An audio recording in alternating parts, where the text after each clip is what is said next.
is like we will be exploring data analysis with Power BI. We may not be touching data cleaning today, like using Power Query.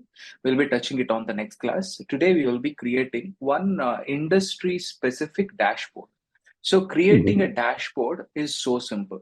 So let's create that. So like as a simple recap, I'm doing it for the people who missed Power BI. So this is the environment. The moment you open it, you are able to see this Power BI desktop icon. So this particular pop-up window.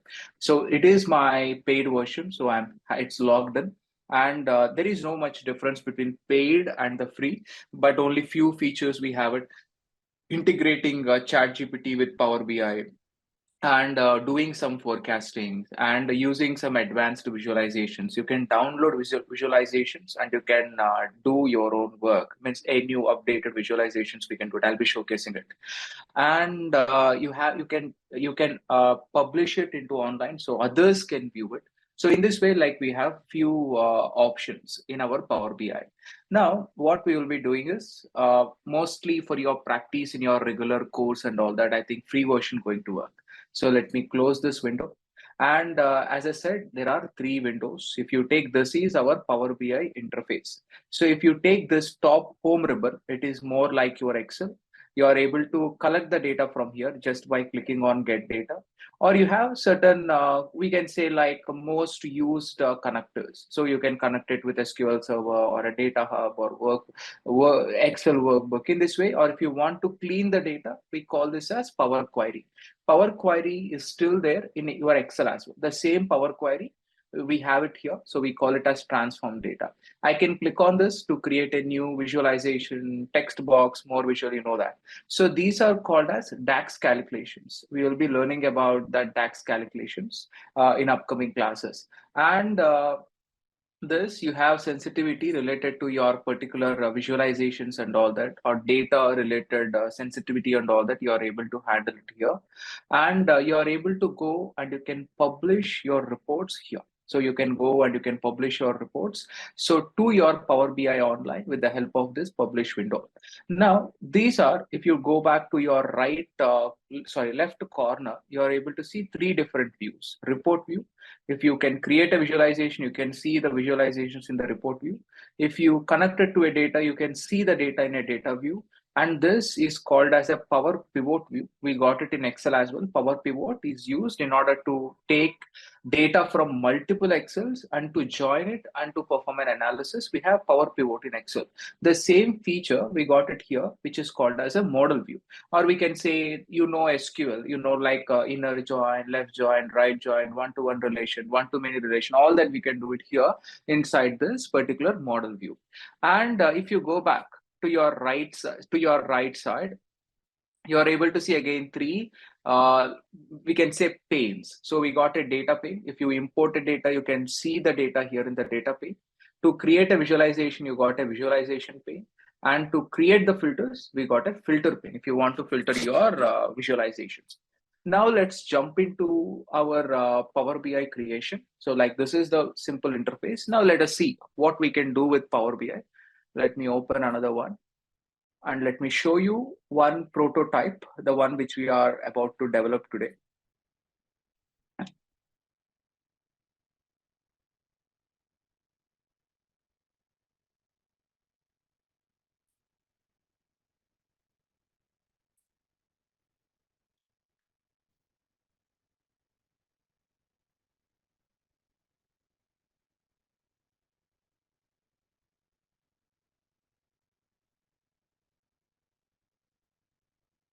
So if you want, you can, meanwhile, while it is loading, try to note down few points. The first point, whenever we are trying to develop any visualization or then saying a visualization, the role of a data analyst going to be developing dashboards. So the primary requirement of a data analyst is to create a dashboard. You are able to see this dashboard?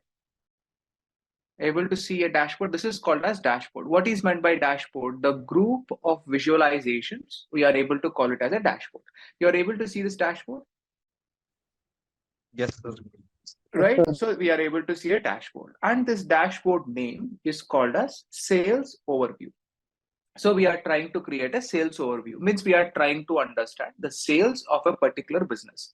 Now, let's say you are working as a data analyst. You are working with some XYZ hospital, like we are a pharmaceutical company, or let's say we are a hospital. And this is the dashboard we are maintaining in our hospital. So we can create this kind of dashboard using Excel, or we can create this kind of dashboard using any tool. Then what we do is, before we are giving a project to you, we share that reference template to you, and we ask you to develop the same dashboard in a Power BI tool, or the same dashboard in any visualization tool based on the choice we are trying to go for it. Now, that is the first level. So now client going to give you a proper dashboard. Based on that, you are developing a similar replica in a Power BI or in your Tableau or any of this particular tools. That is one way. And the second way, as a data analyst job profile. So this is your job profile. So you need to give 100% focus on these classes. And the second point is like, for example, the same hospital, we are collecting all the data in Excel sheets, or we are collecting all the data in Google Sheets, and we don't have any this kind of dashboard. Suddenly, let's say there is a guy with a 10-year, he got a contact of our hospital. He said, like, you are maintaining Google Sheets or Excel, why you need to have that clumsiness? We will be creating a beautiful dashboard. You can just refresh it every day. Automatically, you will be getting a notification in your mobile phone. You can just see the report of your hospital. That going to help you. Then he say, man, that's a very good help. How much you will be charging? I'll be saying, we will be charging $6,000 or $10,000 per month for this entire project. So like if we say, no, we don't have that budget, we negotiate and we finalize the deal.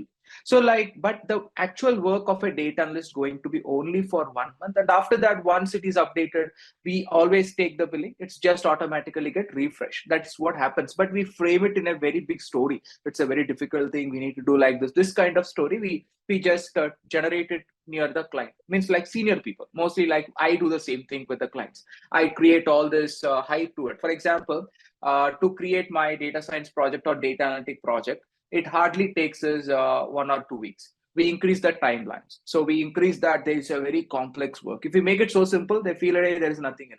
That's what we are doing. So we are charging that monthly billing, right? For that, we will be doing it.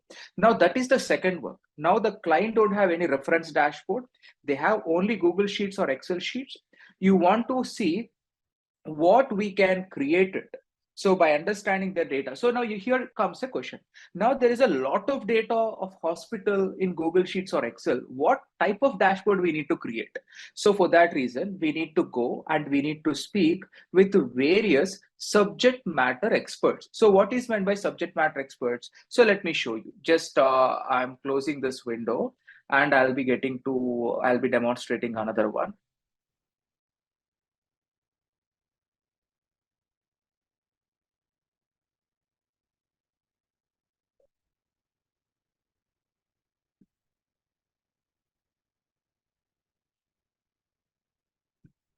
So you need to note down every point. So this is what you will be explaining in your interviews and all that. So this is your job roles. So what is your first job role as a data analyst?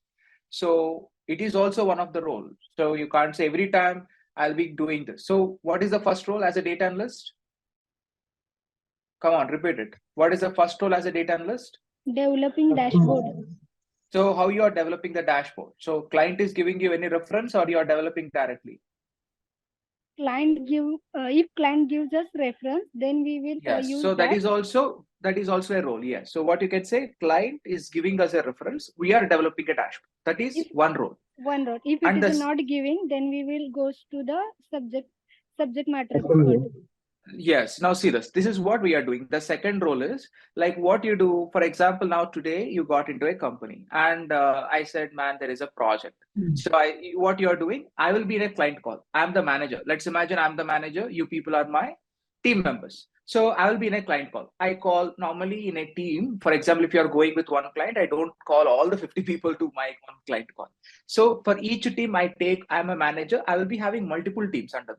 So I take 3 or 4 people as a team, I call them. So we will be sitting in a client call, I'll be speaking. So what we are doing, we are interviewing 15 plus business stakeholders across that hospitals, and this hospital may not be at one location, right? If the hospital is paying $6,000 or $10,000, it may not be a small hospital, right? It's going to be a very big one. Now they are having 5 states, so they are having their presence at 5 states, 3 countries, to understand the business priorities. So like what we had done, we interviewed 15 business stakeholders. Who is a stakeholder? A person who is having a direct or indirect relation with the business. So like if anything is happening, if there is one decision, if anything is happening, this particular person going to be impacted. We call him as a stakeholder. So we are speaking with them. Let's, in a very layman terminology, stakeholder can be a partner. So there are how many business partners? There are 15 business partners. And all the business partners may not be at one location. They are across 5 states, 3 countries. And we examined how many data sets of this hospital?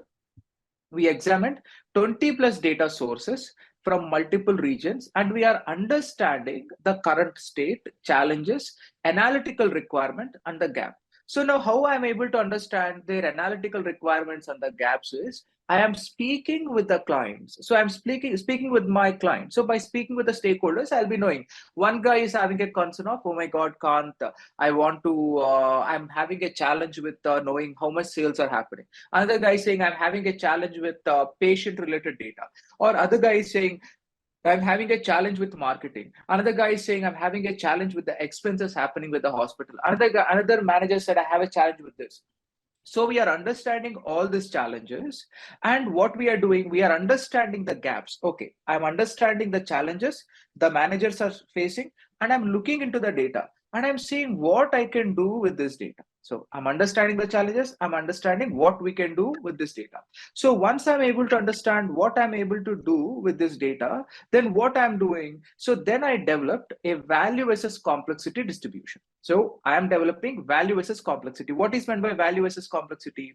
Now, each project going to have a certain amount of value, certain amount of complexity. So now, how exactly the progress need to happen? We need to pick a high complexity project, less value, or high value and less complexity. Which project I need to pick first? High value, less complexity. High value, less complexity. Absolutely right. So now, as a hospital people, whenever they give a project to us, when they are paying $6,000 or $10,000, do they expect a quick financial gain from us? Do they expect a quick business impact from us? Obviously, they do that. If you are picking up a high complexity project, if it is taking 2 months of time, is there any point? He may not wait. He feels it like, man, this guy is incapable with. So the clients want to see a progress. For that reason, we create this value versus complexity presentation. So I will be sharing my points. I ask 2 or 3 people, right, in the client call. I say, man, like you need to create this PowerPoint. Now, what is your role as a data analyst? Do you join client calls to understand the requirement of a project, or without getting into the client calls, just like with an Excel, you develop a dashboard? What is your responsibility now? Do you sit in the client calls or no? I think you should. Right. You will be sitting in the client calls. So like you speak with the clients, or manager going to speak with the client? Manager. Manager going to speak with the client. And for example, if you created any dashboard, so if there are questions, for example, you are the one who created the dashboard. Then if the client is having a doubt with dashboard, who going to respond? Manager or the person who developed the dashboard? Person who developed the dashboard. Person who developed the dashboard. So now, like every day, you will be having the client calls. Again, the number of client call, the frequency of client calls depends upon the client. You can have a client call daily, or you can have a client call weekly, or you can have a call twice a week or thrice a week. It depends. Okay. Now, getting this data source access, can it be happen? For example, today you got a project, you are in a client call. Do you get the data source access the moment you are in the client call, or does it takes a lot of time? You need to wait. It takes a lot of time. It takes a lot of time. You need to wait. So meanwhile, you are waiting. So like what you do, you work on another project, or you work on, for example, what would be another roles? You may clean the data. You may do SQL queries. You may store the data in SQL. So you can do any of these roles going to come into the picture. Or for example, what is our role as an analytical company? To create dashboards and to sell it. If we are able to create multiple dashboards as a ready-made and if we keep it, so can we showcase that dashboards to the client and can we get a project? Yes, sir. So now what is another role? So now we are calling it as a POC, proof of concept. So without any project, just you are creating multiple dashboard templates in your free time. So how you are doing it again, is it on your own or the manager is giving the insights for you or manager is giving the templates to you to design? Manager going to give the templates for you to design it. Got it? Able to understand everyone? I hope you are noting it down. Right? These are your roles and responsibilities as a data scientist. Now see this. Now we noticed one more thing here. This is the business impact. What are the challenges we noticed it from the client? So this document, we share it with the client practically. So now client don't have proper data sources suitable for analytics. So like they are storing all the data, but are they storing all this data for the sake of reports? No, for the sake of hospital, for the sake of operations, they are collecting the data. Now our role is to streamline the way they are storing the data. And second, for example, in lines of that, if they're storing the data in sheets or in Excel, can we propose SQL so that they can store all the data in a structured way at one platform? And again, we can go for costing for that. So we can propose even that. He may like it or he may not like it. And no proper reporting. They don't even have reporting. And what is KPI? KPI stands for key performance indicators. So now what is meant by key performance indicators now? For example, if I'll be going to that KPI, hold it here in a couple of minutes, I'll be touching it. And no proper analytical goals from the client. Clients don't have any analytical goals. They are just collecting the data, they came near us. So we need to come up with the proper goals and all that. So we can bid a lot of money. So these clients are having less knowledge. So we can just have a lot of space to explore. But here, the quality of the dashboard, is it important or less important? What clients look at it now? Quality of dashboard. The quality of dashboard need to be top notch. Second, the parameters you are showcasing or the KPIs you are showcasing in the dashboard need to be something specific to the client requirement. Is it right? So we interviewed this 15 stakeholders, right? It need to be something specific to that 15 stakeholders. And we need to generate value versus complexity distribution. And we need to pick that first project which you are solving it. And the managers need to approve it. Once they said yes to it, then we are going and developing a dashboard. Got it now? So before we are getting into Power BI, all this life cycle going to happen. Is it clear? Yes, sir. Now you got this 20 data source access. Can you go and develop the dashboard? No. You need to understand, right? Whether this data, does it make sense with this project? Which data is making sense with the project we selected? You need to map that. And you need to finalize the data. That finalization, you need to get approved from the manager. Another role and responsibility, note it down. So now clients or managers, for example, the clients are sharing the data with the manager. As a manager, I share the data with you. I ask you, think about any business use cases. So what is business use case? I gave a data about supply chain. Then what is a business use case? So reducing the delivery time can be a business use case. Right? No, or not? Yes, sir. Yes, sir. So business use cases, by implementing that into a business, they are able to get a financial gain or a growth in a business. We call it as a business use case. Now, another role is we give the data sets to you. You look at the data, you spend 1 or 2 days or 3 days of time. You understand what are the various business use cases you can do with the data set. You are analyzing it, or we can say brainstorming it. So what is brainstorming? You are thinking and you are sharing those ideas with the manager. So that is also one of the roles and responsibility as a data analyst. Got it? Clear? Yes, sir. Right, perfect. Now see this. What we are doing right now is, let me go back to Power BI and let me explain your concept called as KPI. Now, what is meant by a KPI? Able to view my screen? Yes, sir. Yes, sir.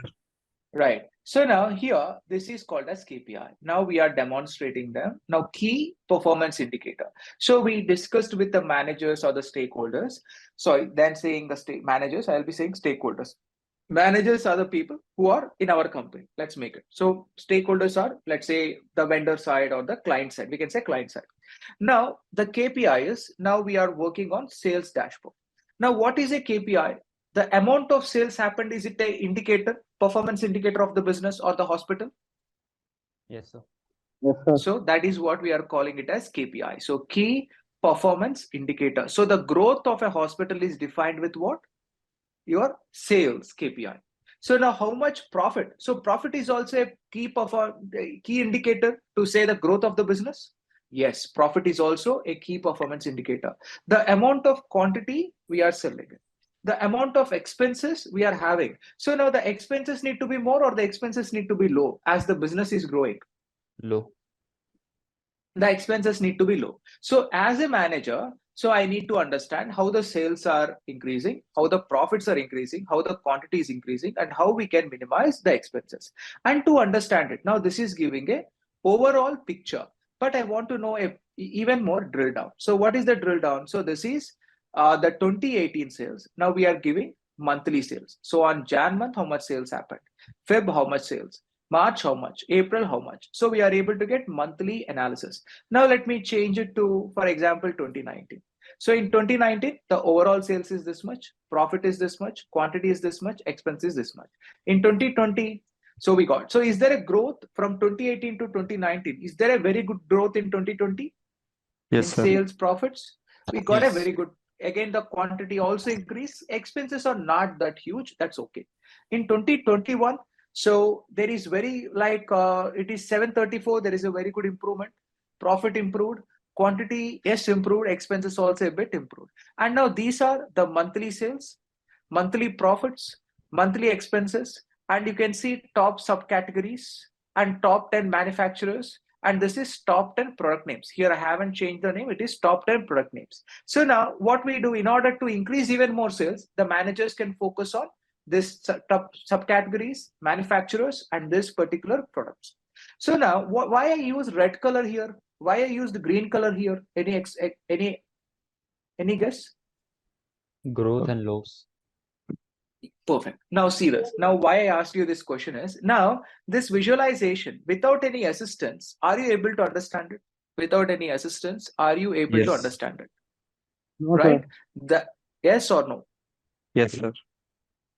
Right, one. So please, everyone confirm me, you're able to understand this or no? One thing, Just see. the red part, is sir. it expensive? You have monthly Yeah, sales. I made Is it it- wrong. So this need to be Okay. edited. It is monthly expenses. Try to look at Okay. here. So that is a mistake I made it. Okay. Then I understand. So apart from this and this, even top 10 products, it is not manufacturers. So apart from this, able to understand this, Yes, sir.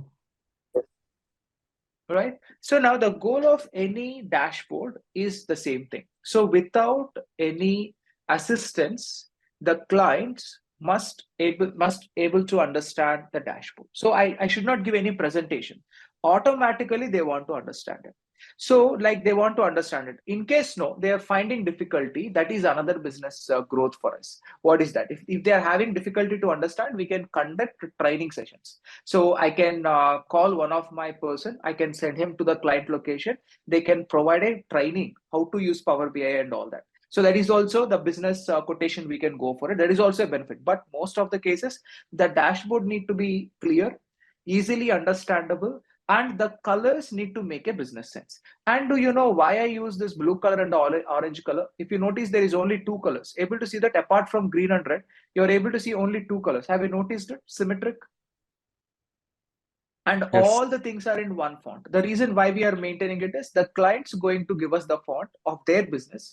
They're going to give the colors of their business, the logo colors or all this. So we need to maintain those things in a symmetric way. We can't choose rainbow colors in our dashboards. Okay, keep that point in the brain. Got it? So now, shall we develop the same dashboard? What Yes, do you sir. say? Right? Let's develop the same dashboard. So in order to develop a same dashboard, I'm clicking on page. Now, how to import the data? Do you remember it? Get data, Get Excel data. workbook. So you can select this data, click open, and then, so then what we need to do next?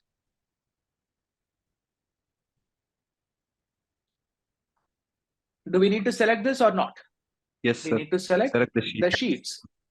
We need to select the sheet which we want to load it. Load. Now here, what is the there are two options. What is a transform data option and what is load option? Transform is to clean the data. Clean the data, right? Transform is to clean the data. Again, to clean the data, do we have a lot of code in this transform? No, it is simple No. transforming. It's very simple transforming. We can do that. And next, we got load option. We can load the data so people can start viewing it. Now here, I'm not loading it. So the reason already I have a data here, so I'm not loading it. Now, see this. Now, if I click on this drop down, I'm able to see my data. Now, first, let's try to see this. You need to, how many buttons we have here overall? 1, 2, 3, 4, 5. 5 buttons we have it, right?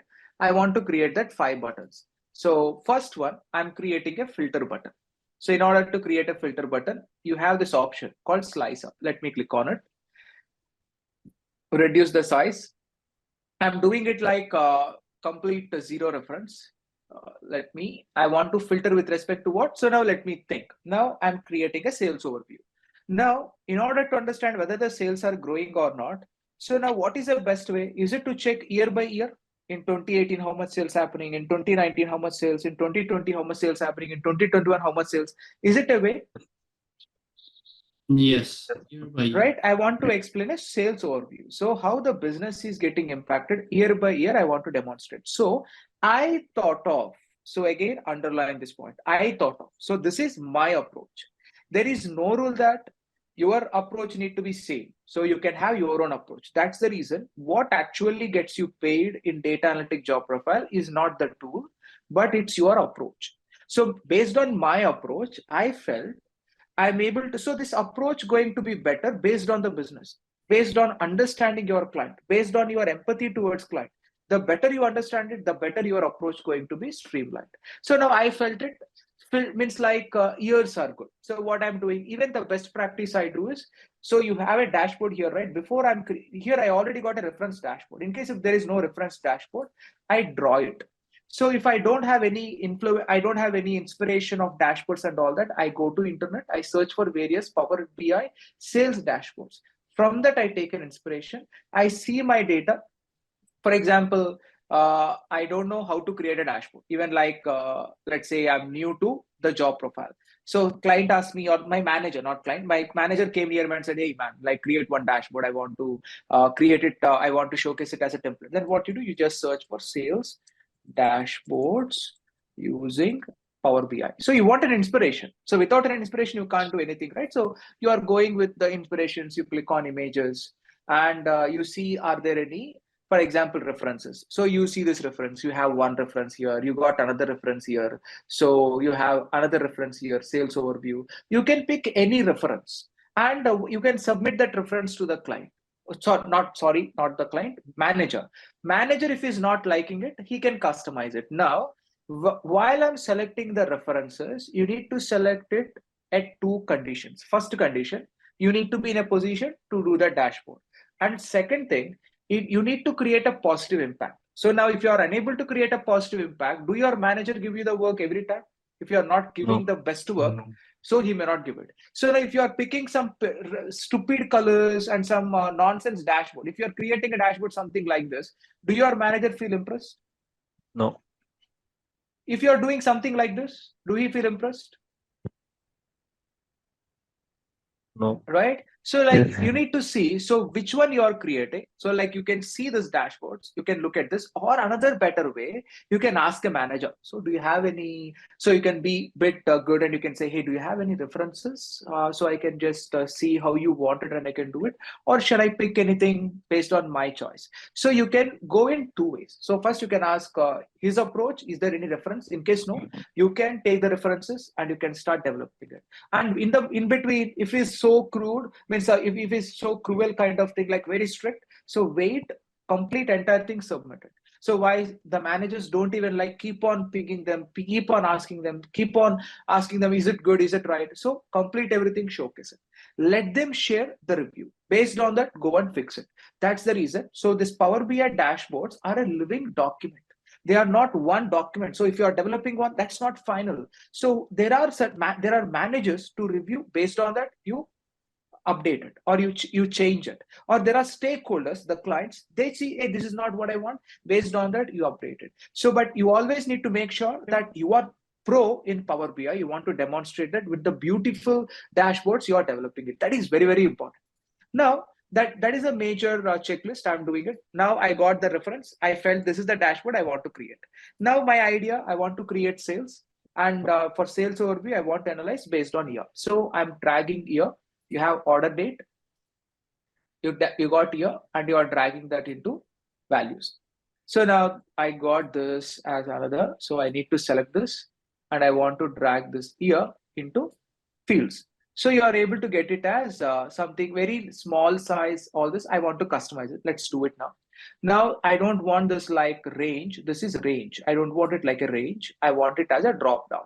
So now it's selected, and you need to go to format your visual. Go to slicer setting. I changed from in between to drop down. So you got it as a drop down. So now if I just cross checking, yes, I got it as a drop down. Now I want to make it more interesting. If you take this particular one, I have this border, this is having like a background shadow, all this we have it. I want to create that, the font and all that. So let us customize it. Now go to format visual. So you have slicer heading. So this is giving the title as year. So I don't want it as a year. Filter.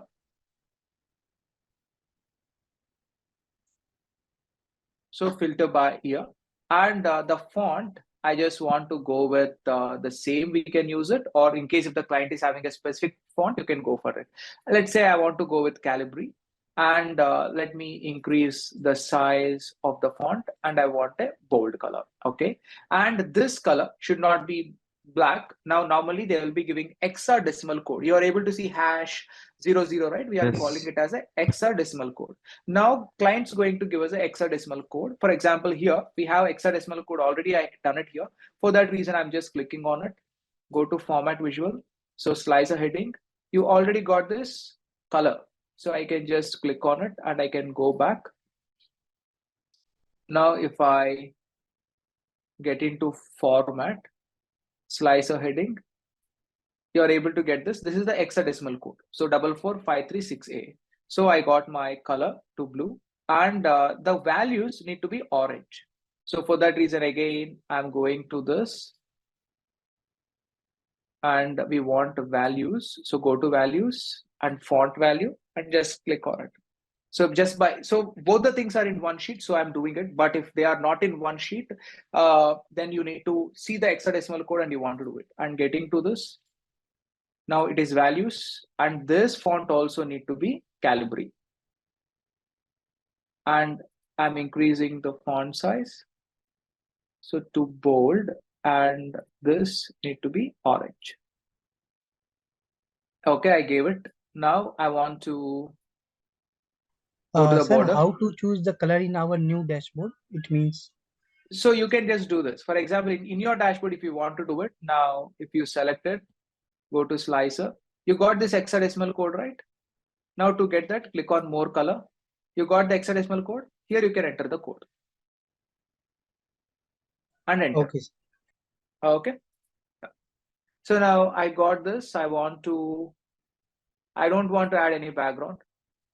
And border, I don't want any border. Okay, let me add black border.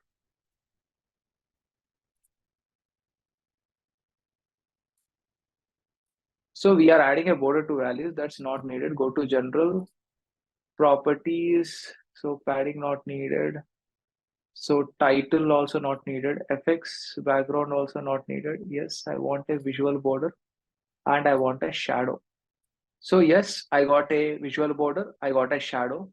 But if you look at this, there is a roundness to this particular one. I want to add a roundness to the corners. So again, select it and go to this, and go to general, go to FX, go to visual border, and increase the roundness. I made it 5. Okay, I added some roundness to it. Now here, I want to make sure it exactly need to fit 5 things. So that's the reason I made it small. And I'm just saying Control C, Control V. I got 1. Control C, Control V. I got 1. Control C, Control V. and another time. So first I'm aligning that with the last.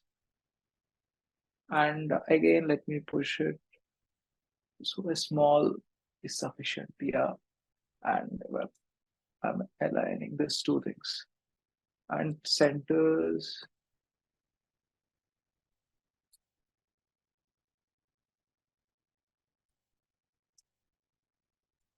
So mostly, yes, I feel so. It's good. Or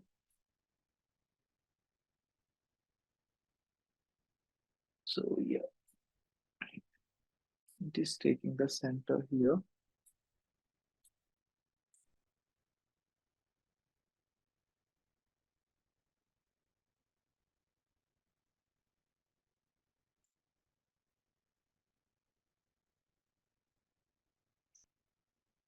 Yeah.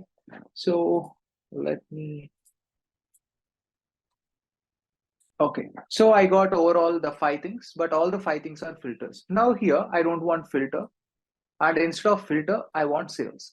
So now instead of this slicer icon, now I'm changing that to card icon. Now you got card and it is giving count of year. No, I don't want count of year, remove it. Now I want to give sales. So I got sales. Now, once you got sales, this sales also I need to format it. Now, again, I'm going to general and no, first here we got call out value. This need to be Calibri and it need to be bold. And let us make it, this is too huge. Let us give it 45 would be decent. And the color need to be blue and category label need to be Calibri and let us increase, let us make no and give orange. So I got this, it is sum of sales or then say, yeah, sum of sales going to make sense. Now what I'm doing, I'm just removing this. I'm just saying Control C, Control V, and I'm placing here. So now this need to be profit. So I'm dragging profit into the fields. So now this is giving sum of profits. And again, Control C, Control V.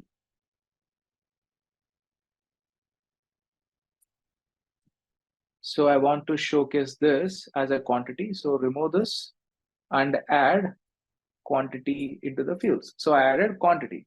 And again, I'm dragging Control C, Control V.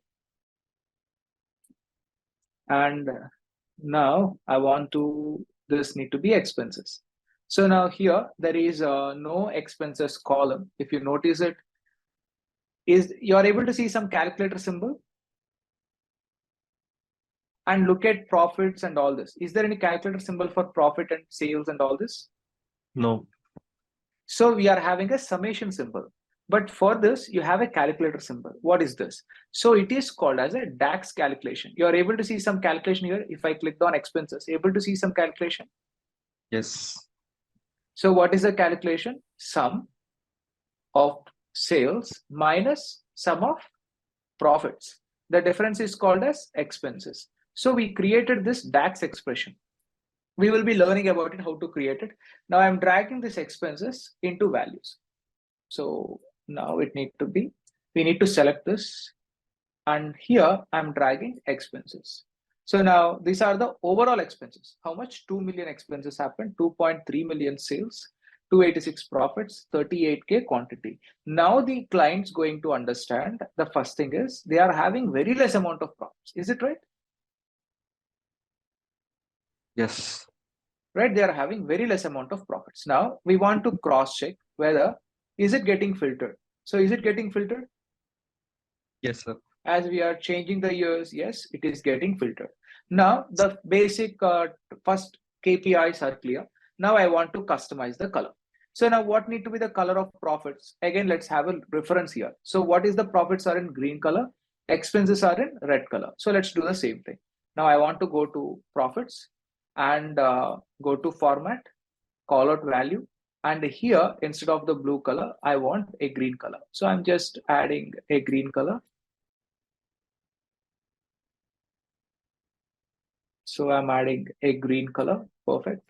And the same thing, we want to add it to the label. So for the label as well, I want to add a green color. And now this is expenses. They need to be in the red color. Go to format, call out value, and this need to be red color.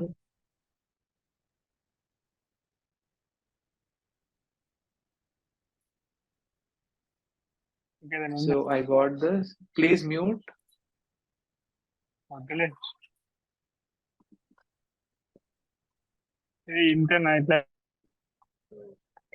So who is that?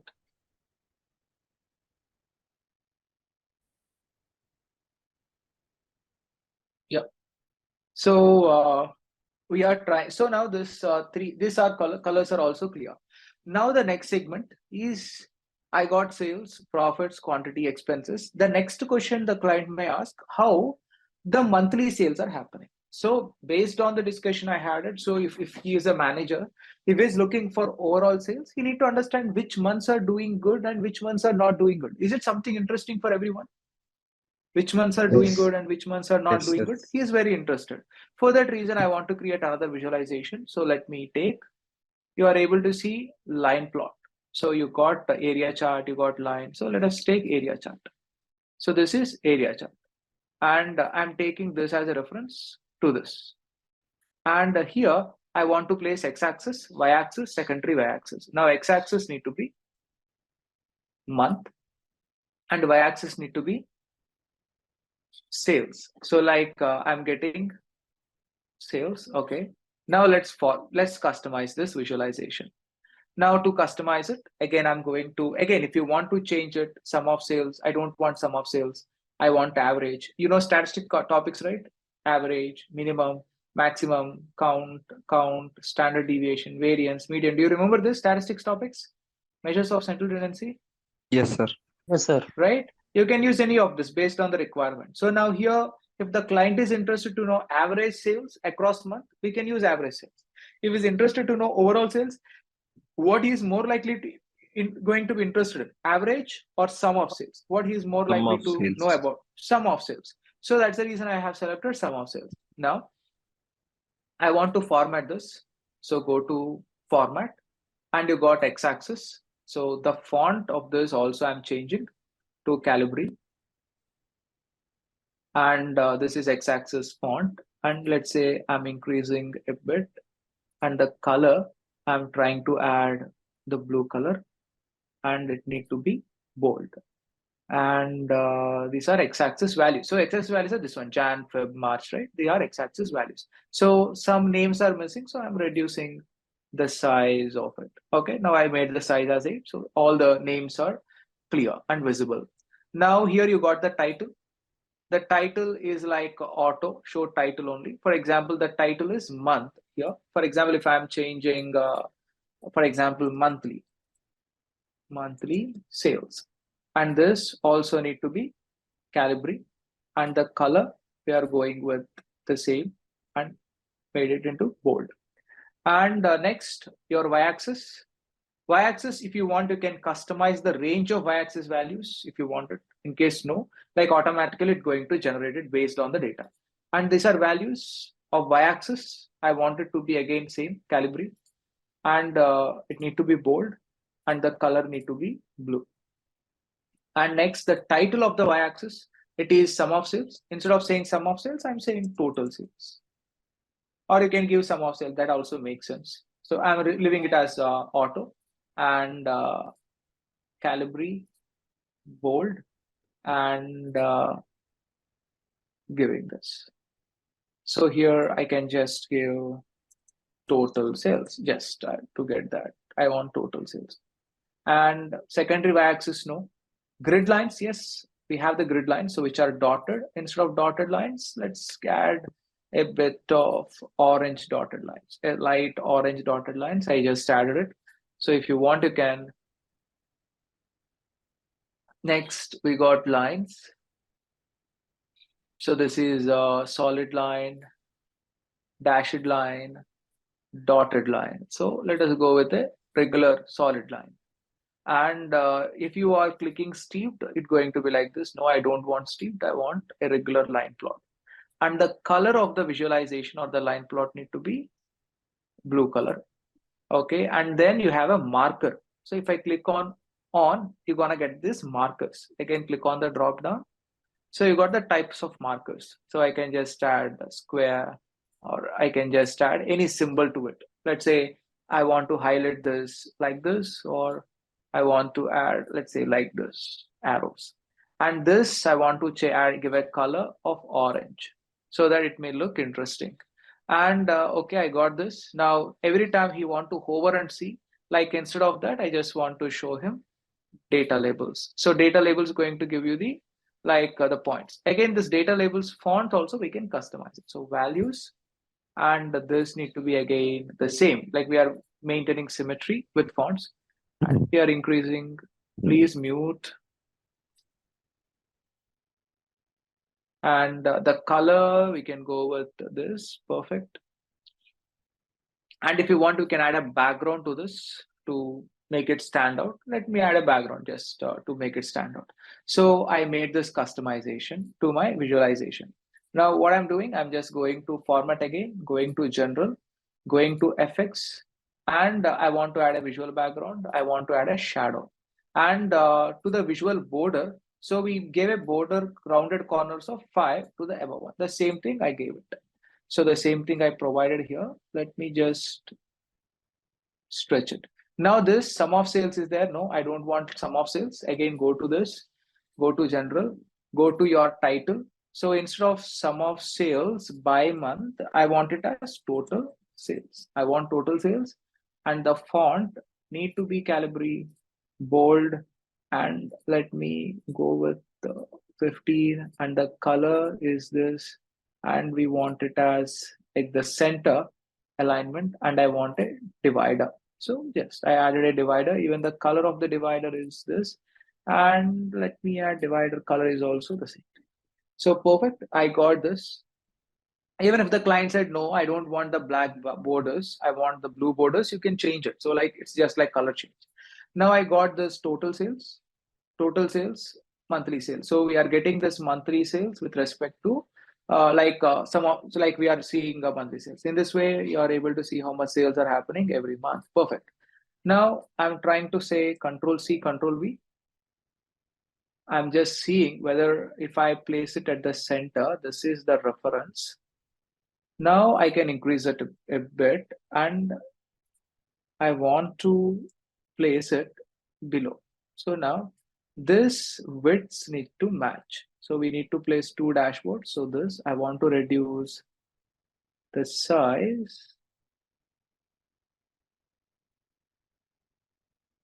Yeah, let me just, now let me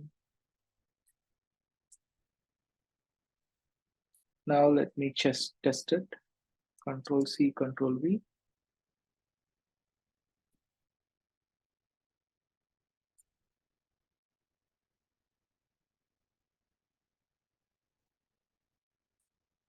Yeah, I got both the things are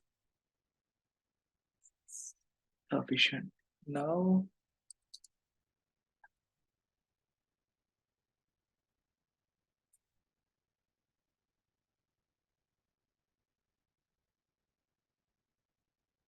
perfect. All the 3 are sufficient now. There is no problem. Now, perfect. Now I want to customize this. I want it as, it's not again month, it's not sales. I want to showcase profits. I'm dragging profits into y-axis. Now the colors are different. Now I want to customize the colors again. The same operation which we have done. So we are going to the title. So instead of total sales, I'm changing it to total profit. And I don't need to change anything, but the colors need to be different. So again, I'm going to the format, and going to x-axis, I gave the title as monthly sales, right? Instead of, I'm just keeping monthly, and y-axis title, I'm changing into profits, and grid lines are okay. So the lines, we need to change the color of the line. So we need to add a green color. And you got the markers. That marker color also, I'm changing that to more color, going to green, and I'm trying to add a green shade. So I'm adding a green shade to it, and the rest are good. I don't need to customize it.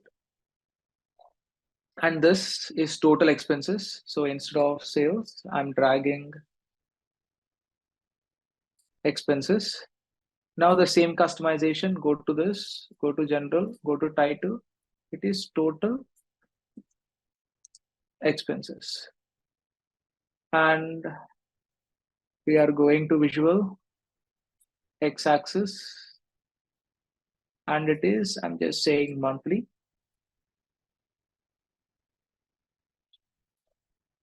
Going to y-axis. And it need to be expenses. Going to lines and changing the color with this red, and marker color, we are doing the same, like we are going with a bit. Oh, black makes sense. I feel black is making sense with this. Let me add a black tone to it. Now this is, I'm getting total expenses, total profits, total sales. And now below one, already we gave monthly division there. So now here we want to go with the particular product level. So for that reason, this visualization we cannot use. I want to use a bar plot. So now I'm using a bar plot. So I just clicked on it. I got a bar plot, and it should not be month. It need to be customers. So top 10 customers, for example, and the top 10. So I want to get top 10 customers based on sales. For that reason, I'm dragging customers into add a filter. I want top 10 customers. I'm giving top 10, and I want to get this top 10 customers based on sales, adding a field, apply filter. So these are the top 10 customers we are able to see here. Now let me customize. If I'm customizing, the customers are changing. Yes, the customers are also changing. Now I need to customize this visualization, get into this, and let me do one more. So we are getting top 10. Let me first give the title. Let's see what else we can do in that visualization. Top 10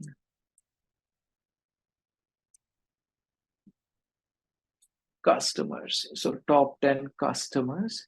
And let me give this. You have legend. Inside the legend, top 10 customers and their category. Okay, so top 10 customers. Okay, perfect. So I got an idea. The idea is I want to showcase top 10 customers. With the top 10 customers, I want to go with which categories they are buying. Does it make sense?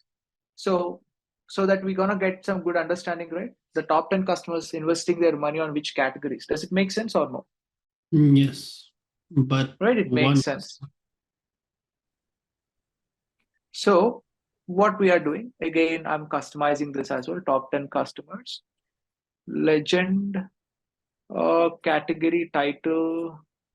Also,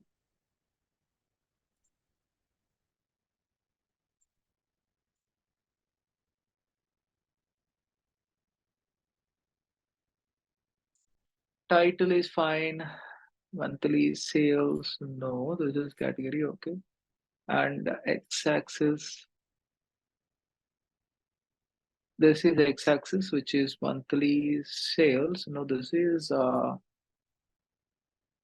customers. And y-axis is, yes, total sales. I don't need to customize it. And grid lines, there is no use with the grid lines here. And all this rest is also not needed.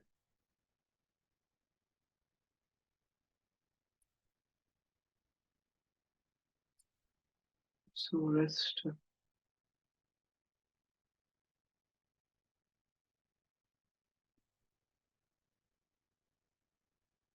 value.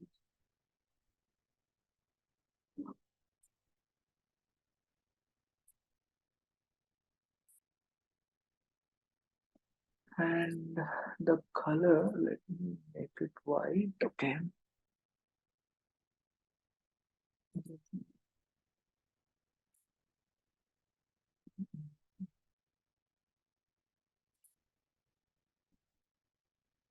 This is total labels. We are trying to understand the total sales they are making.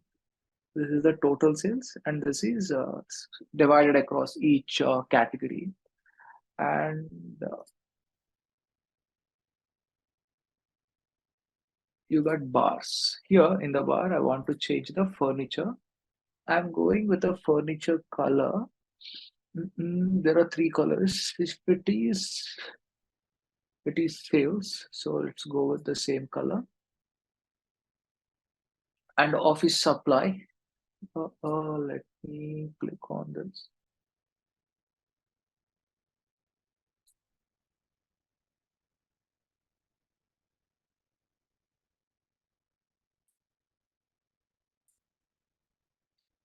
Okay.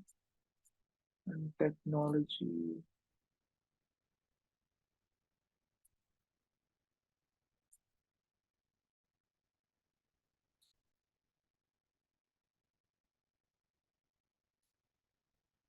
Yeah, I'm seeing something which is going to make, yeah. So top 10 customers. And so these colors are getting aligned with this above one. See this? So this colors are making something similar to this, or they are getting standing out? No, right? Now let's see if I'm clicking on furniture. Yeah, everything is getting filtered. Office supply, technology, perfect. I got this. Now even if I see Peter, like this is the sales he made. He bought it in June and July. So I want to see him like clear selection, like overall. Like if you see overall, we got another customer who is a Cian Miller.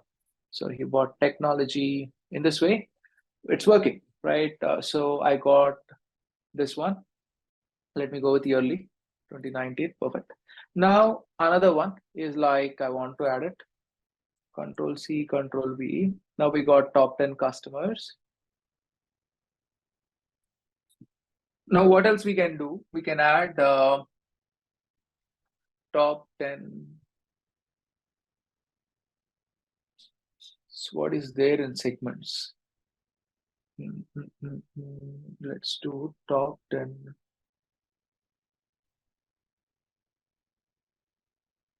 Product.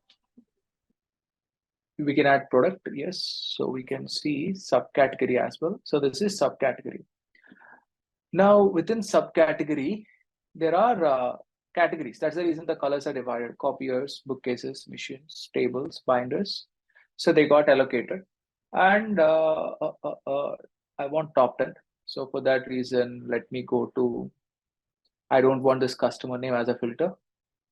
So I want to add subcategory into filter, and I want top 10.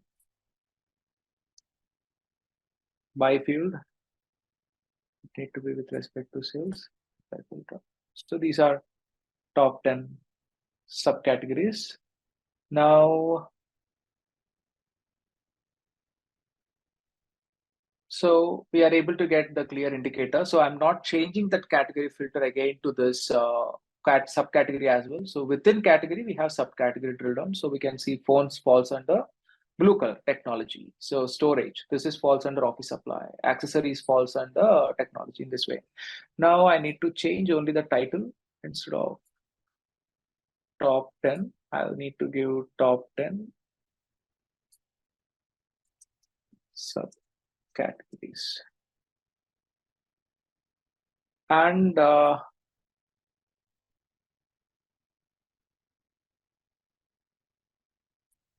even this, the y-axis also I need to change it. it need to be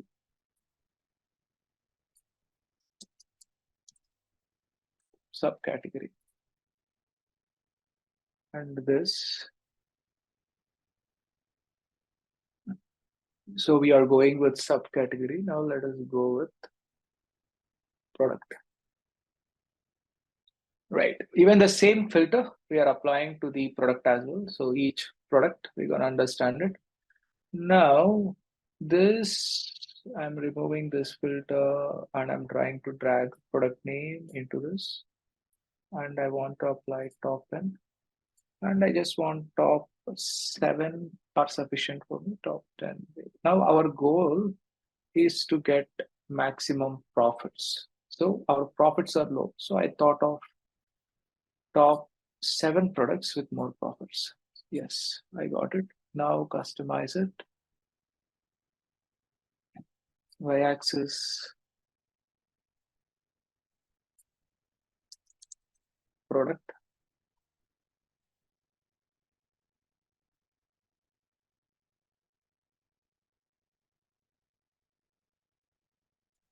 Perfect. Now see this, like, is it symmetric, everything? Now you gave high level category and you got the subcategories, you got this. If I filter Peter, what he bought, so he made, he is a top customer in 2019. If I click on it, I'll be knowing his subcategory. He bought books, bookcases, and it is not anything within the top products. And for example, he bought even this one, he bought accessories, and it is not any of the top products by profits. So in this way, like what we can do, we can filter our visualization so that we are able to get a complete drill down. So I can just see 2021. So this need to be total. Again, I don't want to show this x-axis with sales to this visualization. It also need to be profits. Our goal is like to maximize the profits. So I added a profit and the top 10 profits. These are the products with high profits. 2021.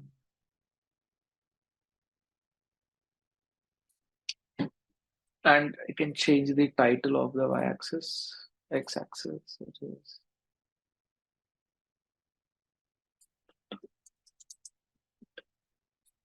yeah. Got it? Is it clear, everyone? Able to understand this? Yes. So seeing this, is it easy to create or difficult? By looking at it, how is it? Seeing is easy, but not practicing it side by side. So like most of the things would Yes, be you may miss it. Right, true. I agree. So will you be creating the similar kind of dashboard? Can you create a similar kind of dashboard? What do you say?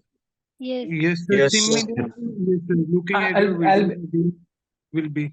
So now able see, to. you can practice the same dashboard, but now I used total sales, profit, expenses, and all this, right? So you can feel like you can see these parameters, you can think on it, which one even make more sense for you. Okay, you can include them in your dashboard. Okay. Okay, sir. So I used customer subcategory, and this is not subcategory, this is product, right? Sorry. Top 10 products. Or it's 7, right? Top 7 products. Top 7 products. So you can change it based on your requirement. Okay, but end of the day, so there should not be duplicate of effort. What I mean by duplicate of effort is you are giving total sales. Again, there is a total sales. So there is no use with 2 visualizations, right? So try to make sure that the insights you are trying to grab should not be repetitive. Got it? So you need to utilize all the data. So whenever someone is looking at the particular dashboard, they need to get a holistic view of the entire business. So make sure that they need to get to know about their business. So, but here they are unable to get to know about entire business. They are knowing sales, profit, expenses, and they are knowing it in lines of product level. So it's a product level analysis we are doing. So the sales at a product level. Now within that, you have different types. You got overall sales, so even manufacturing also product level. It can be city level, state level. You are able to see city, state, and all that region. You can do state level or city level analysis. You got state, you got region, you can understand it based on city or regional level analysis. So one I done it is product level analysis and customer level analysis. Okay. Sir, Kanchit, all of these fields are columns of SQL, right? So no, they are not SQL columns. They are normally in an SQL, these are all columns. Okay. So all of these are, I mean to say Excel columns, right?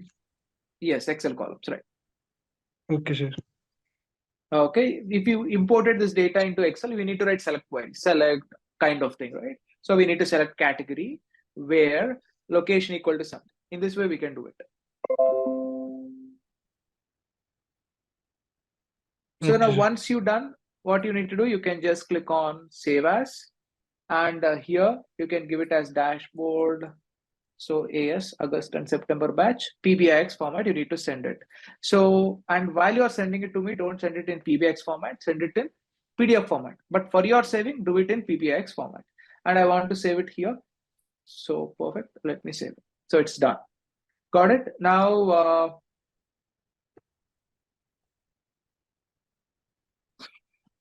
yeah. So today we will be starting with Power Query. Before we are jumping into Power Query, so we will be doing all our today's work on Power Query itself, but we will be touching one data warehouse related concept, or we can say data modeling design concept, which is called a star schema and a snowflake schema. So now in order to explain star schema and a snowflake schema, so like we need to, like before jumping into it, any guess what is meant by a star schema and what is meant by a snowflake schema? Any guesses?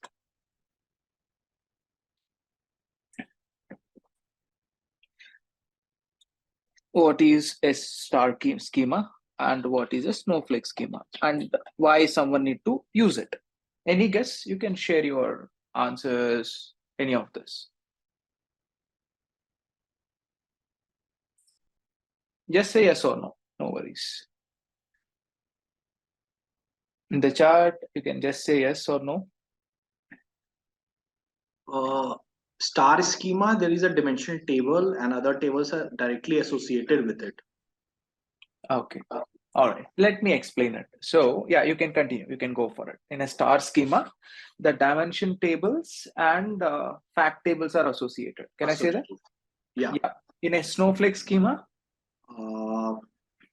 The fact tables are associated with the dimension table, but there is one even intermediate table also there. Okay, there is one intermediate table. All right. Let me just explain it. Now, in order to understand star schema and a snowflake schema, we need to go and touch the concept called as normalization and a denormalization. What is meant by normalization is the process of removing data redundancies is called as normalization. And what is denormalization? Adding of data redundancies is called as denormalization. So Kant, what is redundancies? Let's take a very simple example. Now let's take customer ID, or let's take customer name, let's take product name, let's take shipping mode. For example, let's take shipping mode. There are 10,000 columns. There are going to be 10,000 unique ship modes. There are going to be 10,000 unique ship modes or 2 or 3 ship modes? 2 or 3, sir. 2 or 3 ship modes. Now there are 10,000 rows. Is there a possibility of having 10,000 unique products? No. No. No, there is no chance of having that 10,000 unique products. Hardly they're going to be 20 or 30. The same product going to be repeated multiple times. If you take a simple example, so I'm Khan. So my email ID is same. My phone number is same. So let's imagine again, the timing. For example, I bought it at one timing, and the location is same, and the product is different, and the sales, profits, these parameters are changing. So now majority of my records are same. Only few things are changing. Date. Another one is product name. and another one is the sales and the profits. So most of the data is repeated the same time, the same customer. For example, the customer A is trying to buy 10 products. So now what is happening? The same customer name repeated 10 times.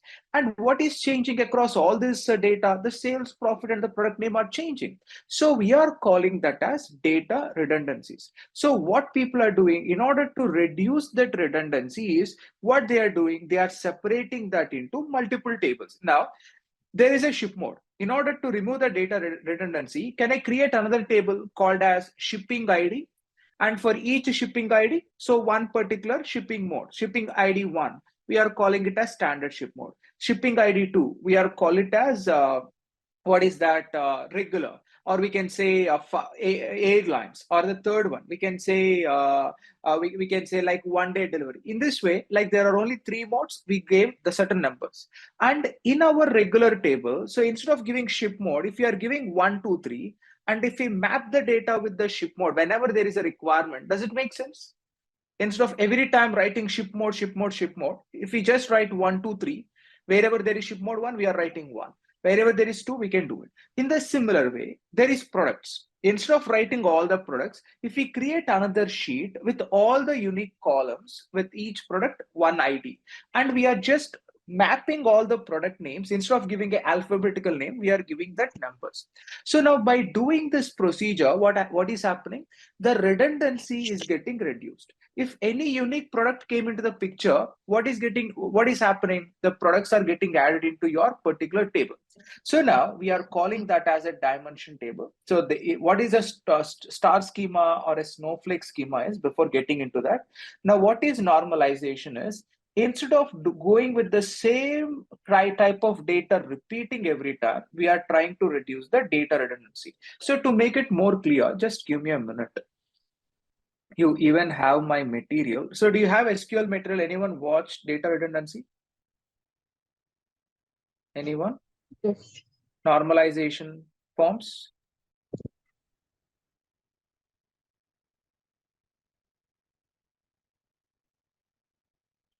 Yes or no? No, sir. No? All right. No worries. That's this is something again we are in order to, this is a concept of data warehousing. Mostly we do the star schema, snowflake schema in SQL. So even the same thing we can do it in Power BI as well.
So let me share my screen.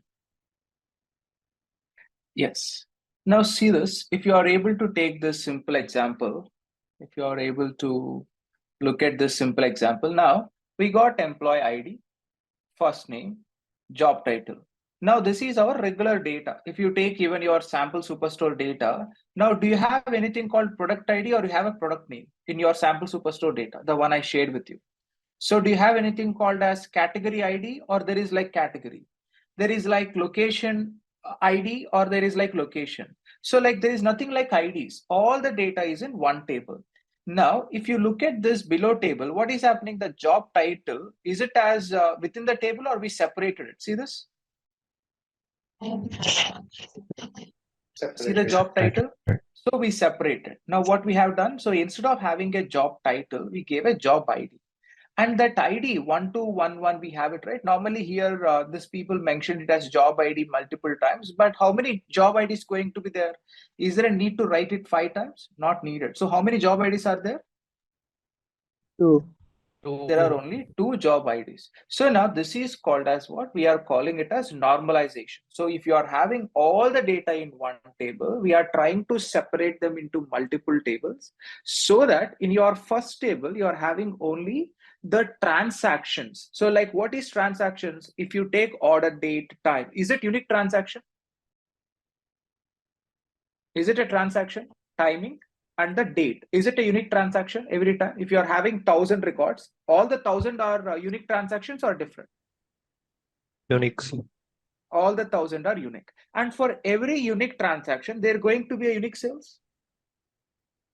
Yes. They're going to be unique profits. They're going to be, there may not be unique product. There may be same products. So like, but the sales going to be different, profit going to be different, discount going to be different. There may be chances of discount. So this, all this unique data we are storing in one table. We are calling the table as fact table. So what is the table we are calling it as? So the center table you are able to see, right? This is called as fact table. So what is there inside the fact table? Only the transactions are available inside the fact table. Now, if you take a sample superstore data, so what are the various dimension tables? So we are able to call dimension. So what is a dimension table is? I am trying to store ship mode as one table. So like this is called as dimension. So now we are mapping this dimension table, the ship mode dimension table with this fact table with the help of ship ID. Now how I am able to map this dimension customer table? If this is a customer name, how can I map this with my fact table? Customer with the ID. help of customer ID. So this is called as dimension customer table. And what about this one? We have product. So we are trying to map this with the product names. Then this is called as product ID. Then we got location ID. If it is a manufacturer, we are able to map it with a manufacturing ID. So this is called as a star schema. Now, the first one, there is no data redundancy. The redundancies are getting reduced. So the process of removing the redundancy in the data is called as normalization. But what happens to your dimension table? There is no rule that the dimension table may have the dependency or they're going to be redundancy. That's the reason the fact table is going to have a redundancy, means like the redundancy is removed. We are calling it as normalized data. We see it in the fact tables. Whereas in the dimension table, you are able to see denormalized data. So what is denormalized data? They're going to be repetition of that particular titles or that particular columns. Now, what is meant by star schema designers? Now in a star schema, for every dimension table, you have another more supportive tables. So now by adding another more supportive tables, are we doing normalization or denormalization? By connecting with multiple tables, you are trying to do normalization or denormalization? Normalization. You are doing normalization. So out of Snowflake schema and star schema, which one seems more complex? Star schema or Snowflake? No. Snowflake. No, see, Snowflakes is having multiple joins. So like fact table is joining with this dimension table. This dimension table is joining with this table. And again, this table is joining with this table. So whereas here, this fact table is joining with dimension table, this dimension, only one join. Fact table is having one join with dimensions. But whereas here, is it one join or multiple joins to this? Multiple joins. Multiple joins. So Snowflake schema going to have more complex architecture, whereas star schema going to have a less complex architecture. They're going to be hardly we use only one join. And the next example, when we say dimension table, it's a normal table, right? You will be knowing it. We will be creating it. We will be taking one Excel sheet and we create the dimensions. You'll be knowing about it. Okay. Just give me a minute. Is it clear? Able to understand? Now, another question here. So now, whenever we are trying to go with star schema, Snowflake schema, so so in a real world, we store all the data in one table or we do store it in multiple tables? What is the procedure? In a Multiple real We do world, it in multiple we tables. store it in multiple tables. So while we are storing the data in a multiple tables, so the data warehousing people or the data engineer decides whether the data need to be under a star schema or a snowflake schema. So now you know SQL, right? You're creating that flow charts, right? So I have this column, I need to join with this table. So while you're going for it, you come up with either a star schema design or a snowflake schema design. Now you design that. Now, what we are doing is, now in order to understand the star schema and the snowflake schema in a better way, we are taking one Excel sheet and we are breaking down into a star schema. And then we join that in our Power BI data models. Got it? That's what we will be doing right now. So able to understand what is star schema and a snowflake schema? Which one is Yes, more sir. complex? Which one going to, so now in the dimension table, star schema is Snowflake schema. normalized or denormalized? In dimension tables? Denormalized. Denormalized. In a snowflake schema, the dimension tables are normalized or denormalized? Normalized. Normalized. They are normalized. And the fact table in snowflake schema and star schema, is it normalized or denormalized? Denormalized. Denormalized. Sorry, normalized. And now why someone need to do star schema design or all this? Why not one table? Any guess? Why we need to store the data in multiple tables? Why not in one table? Data redundancy, to remove redundancy. So one is to reduce data redundancy, and the another major reason, the reason behind storing the data in this kind of star schema design or snowflake schema design is majorly for one major reason, which is the performance. When you are storing the data in multiple tables, the way, if you are having a huge data set, the visualization response, or if you are doing an SQL query, the way it is responding going to be very quick in star schema.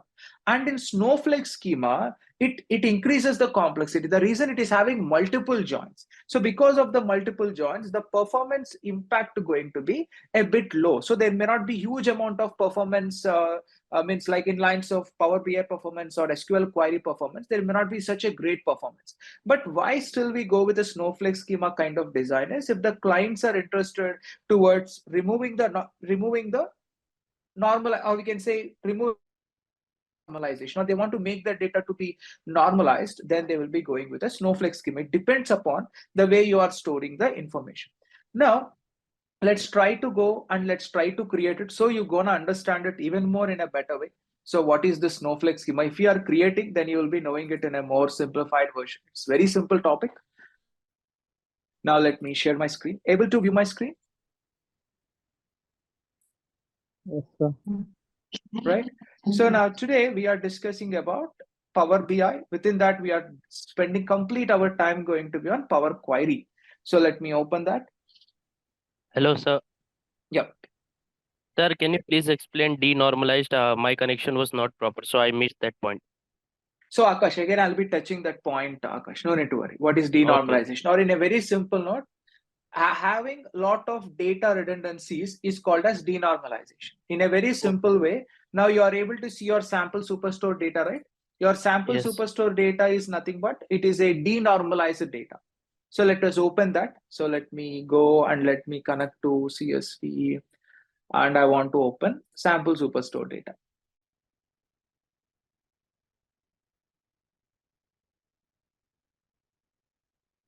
I'm clicking on transform data. Now before transforming it, now see this particular United States repeated multiple times. So manufacturers obviously repeats multiple times. So furniture repeats multiple times. Cities repeats multiple times. This is all called as data redundancies. We are trying to remove the data redundancy. In place of category, we add the IDs. So by doing that, we are able to get our, what is that? We are able to call it as, or let me show you one example.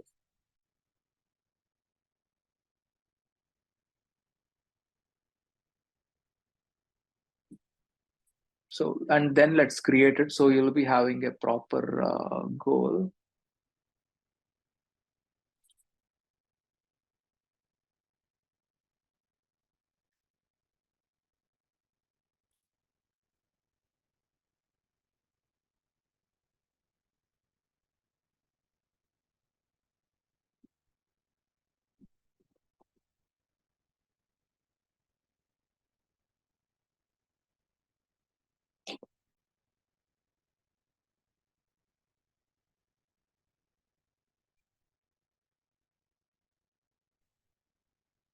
Now see, you're able to see multiple tables here.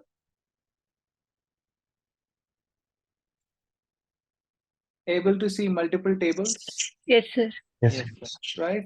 Let me just click on transform data. Now here, see, you are able to see a fact table. So inside fact table, let it load first. So these are all the operations we need to apply today. We'll be doing it. Now what you have? Order date, order ID, ship date, you got discount, profit, quantity, sales. So do you have any customer names or customer ID? IDs only. You have customer ID. So now let's see what is there inside customer ID. Let me go to customer table. What is there inside customer ID? Customer name and the customer ID. So now every Yes. customer name is mapped with a customer ID. Now next, we got another one, which is called as product ID. So now what is there inside product ID? We have it in a dimension table. If I go to product ID, now you got category, subcategory, product, product ID. So all these three columns, are they related to a product? Yes. Yes. Right? So Yes. all these three are related to a product. So I created it as one particular dimension table. So what is the dimension table called as product? So now we are able to explain about this particular sales happening with if I want to understand about who bought this product. So that is a dimension, like a discrete data. Then I'll be going with a customer dimension table. No, what product he bought it? We got a sale of 2000. What product he bought it? Then I go to product table. So inside that again, which category he bought it? Again, within category, which subcategory he bought it? I go to this particular product table. Again, from which location he bought it? Now see, city, country, postal code, region, state, all this falls under your particular, what is that, location ID? Yes. Right? Again, if you go to your fact table, you have, you don't have all this data. You have only location ID. Again, if you are looking for a manufacturer, so this particular product, who sold it or who manufactured it, you got a manufacturer ID.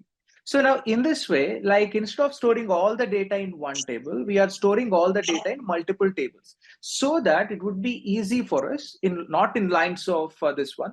But if you look at in a real world scenarios, we are able to get the transactions. And based on the transactions to analyze the data based on customers, I go to dimension table of a customer. If I want to analyze the sales with respect to product, I go to dimension table of a product. If I want to analyze with respect to location, I go to dimension table of a location. If I go to with respect to date, I go to dimension table of a specific date. Again, if I go to segment, which is segment of the business or the customer segment he is buying, I go to dimension table of a segment. And again, a manufacturer, again a shipment. So in this way, I'm trying to reduce the data redundancy to the fact table. So in the fact table now, you may not have any redundancies. All these are unique IDs and their related sales and all that. Got it now? How we are trying to create it?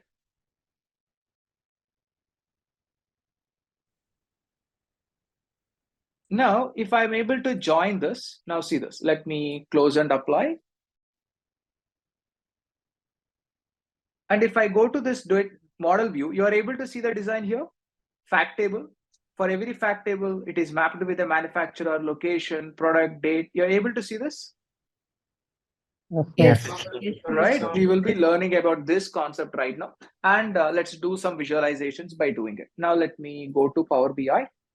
And I loaded the data. No, let me.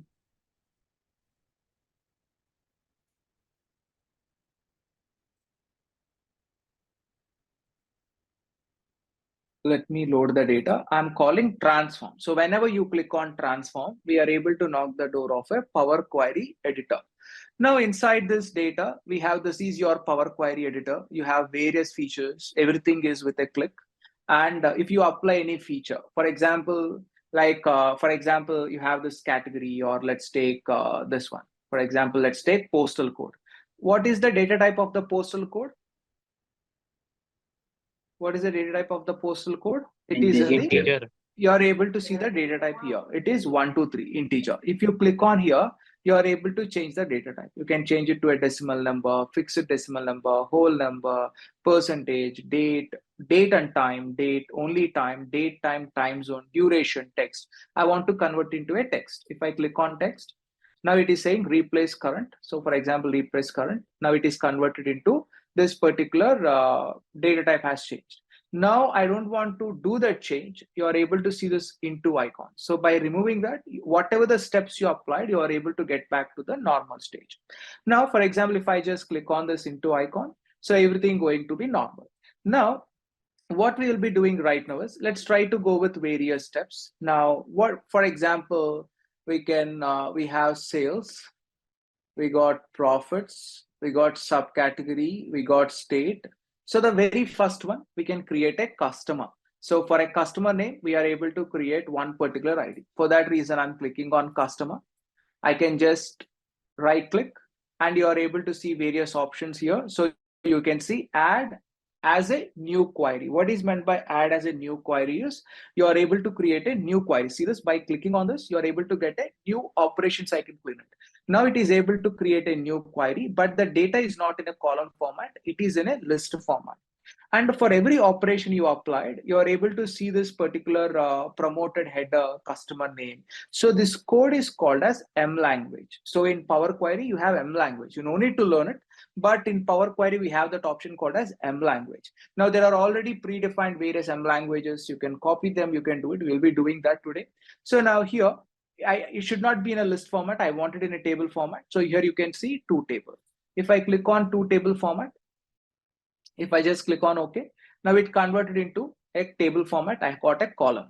Now I want to change the column name. I'm calling it as rename. I'm calling it as customer name. And after creating a customer name, I want to create an index. Why? I need to map this particular data with respect to my particular table. So I want to map the index. But before mapping it, now see this. So this particular data repeated multiple times. Borsina Hoffman repeated multiple times. Claire repeated multiple times. So I don't want this data multiple times to be repeated. I want only unique data from this customer table. So you can click on this table icon and you are able to see remove duplicates option. Yes. Right? If I click on remove duplicates, all the wherever there are duplicate values got removed. Once it got removed, now you are able to see multiple options: home, transform, add column, view, tools, and all this. Now I want to add a new index column. So I'll be going to add columns option. You are able to see index column. So here we have another Power Query class. There I'll be explaining all the Power Query features. I'm not touching those features. So slowly I'm explaining Power Query and then I go deep into Power Query on the next class. Now here we can create an index column from 0. Your index need to be 0 or your index need to be 1. So who starts creating a data with index 0? For example, if you are using Python, majority of the Python users got used with index 0. So no, if I'm a R programming user or Excel, all this starts with the index 1. So if I click on index 1, now you're able to see like customer ID. This is customer ID 1. Claire gave a customer ID of 1. So now I don't want this index as a column name. I'm renaming the column name as customer ID. So now I got my customer table. So this, I'm changing the name of the table. I'm calling it as dimension customer. So I got a customer table now. And again, I'm going to my superstore. So now the goal of this data is, do I need to connect dimension customer and the sample superstore? Means the IDs need to be there, right? If there is no customer ID here, can we map the data? Can I map the data between this and dimension customer? No. So now what I need to do, I want to take this customer table. I want to map it with my sample superstore. So it is nothing but joining the data. In order to join the data, if you go to home, you have two options here. Able to see this? Under combine section, you can see merge, you can see append. What is meant by merge and append is, you can see this symbols. So merge is used to join two tables across column wise, and append is used to join two tables across row wise. For example, there is same columns. The data is from 2019 to 2020. There is another table, same columns, the data is from 2020 to 2022. Now I use merge or append.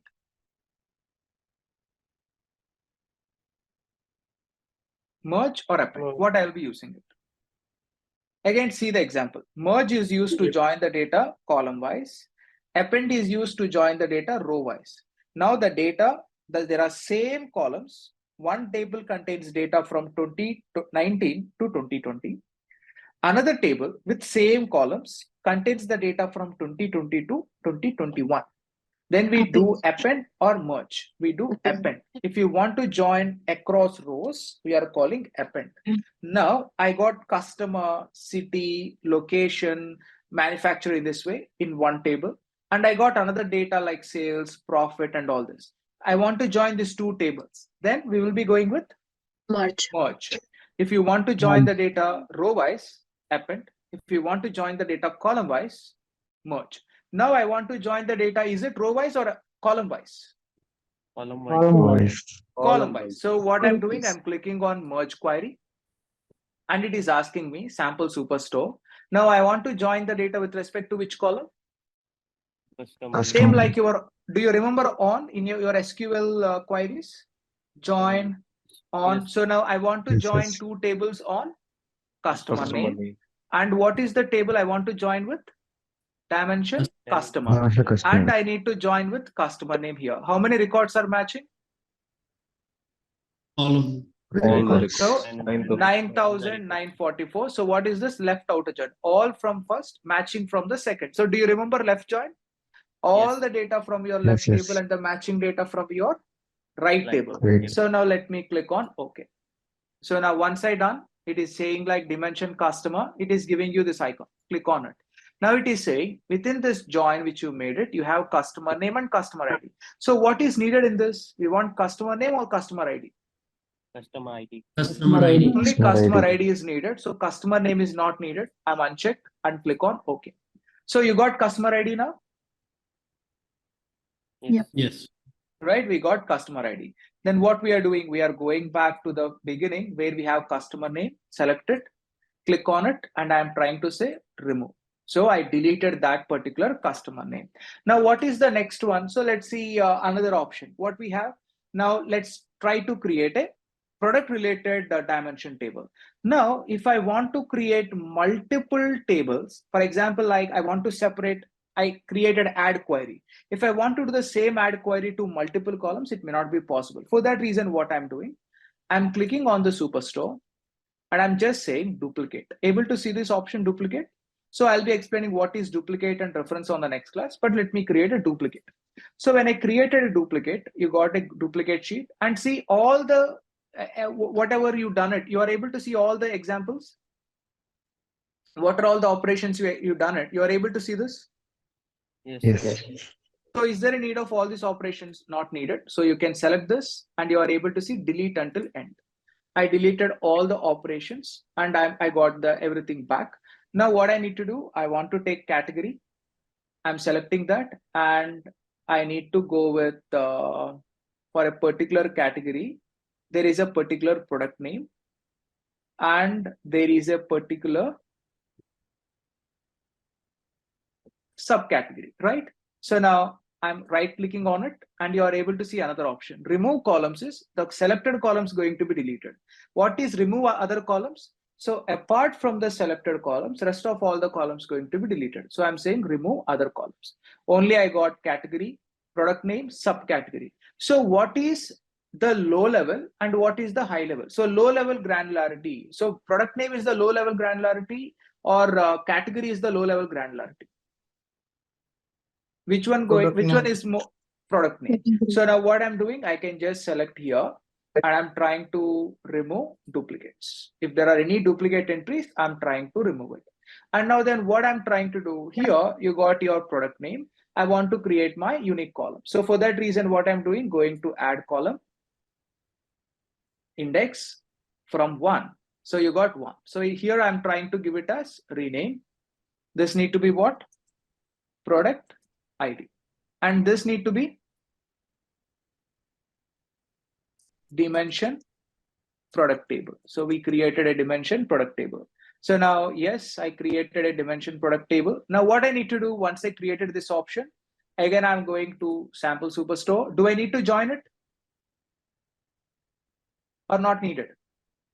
Yes. Right, I need to join it. Again, going to home, click on merge. And now I need to select which column? Product name.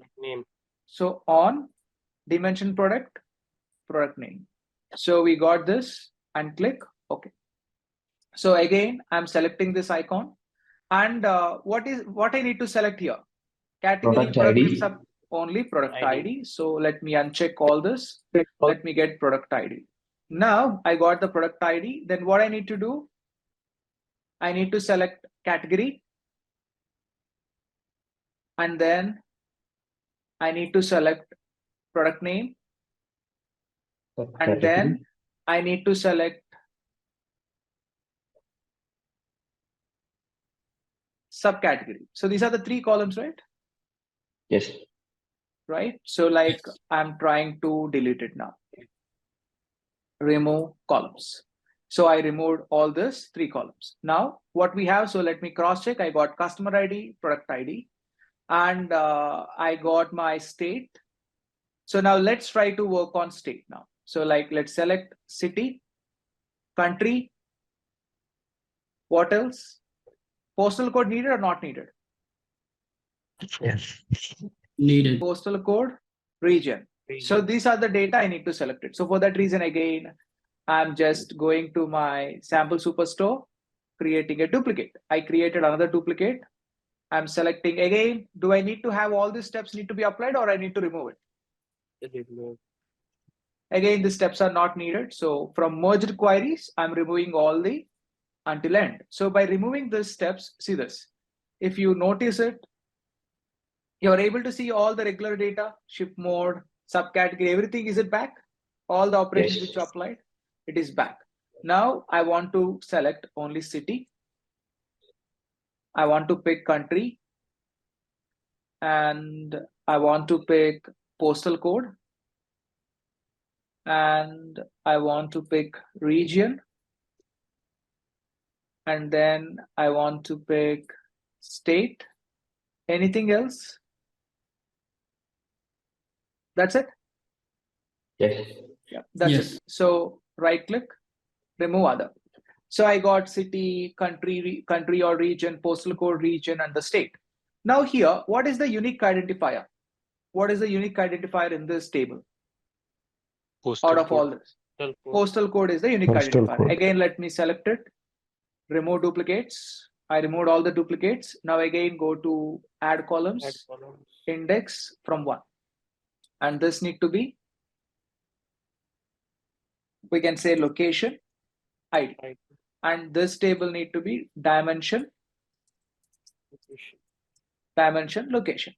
So now I got dimension location. Now again, I need to go back to my superstore, and I'm trying to join my data. So again, go to merge, and I'm joining with postal code, and here location, joining with postal code, and click OK. So again, expand it. I want only location ID. So you got location ID. Now I just want to go to the last, go to city, country. So city, country, another one. Postal code, region.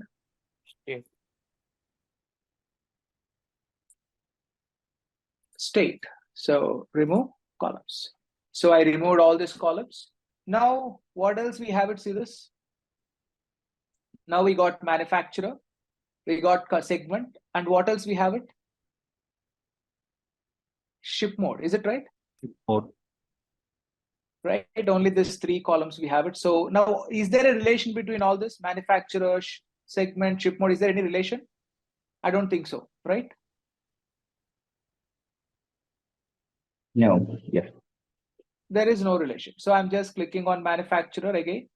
I'm trying to, let's say, I can go and create a duplicate, and I want only manufacturer. So let me remove other columns, and let me remove duplicates.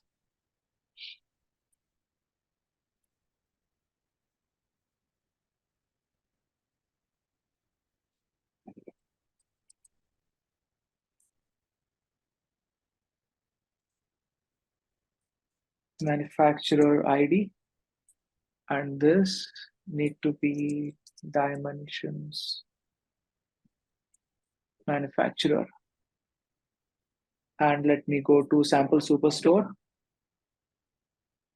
go to home, merge query, and I want to map it with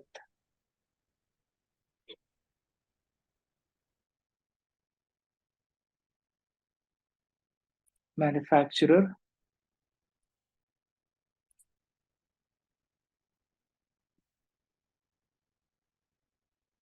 So let me map it again here. I want to only map it with manufacturer ID. So I got it now. I don't want this. Let me click and remove manufacturer. And next we got segment. Now to get a segment again, I'm creating a duplicate, and let me select segment and remove other columns and select this, or we can just go to merge query and delete until end. And let me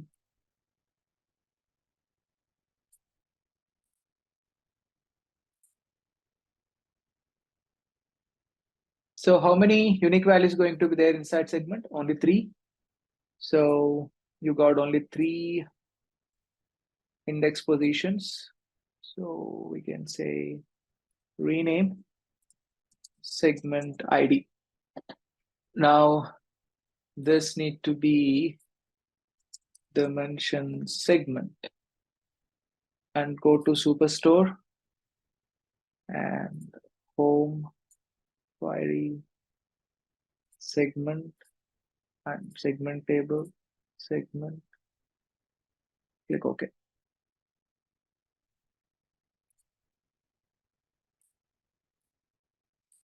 Segment ID,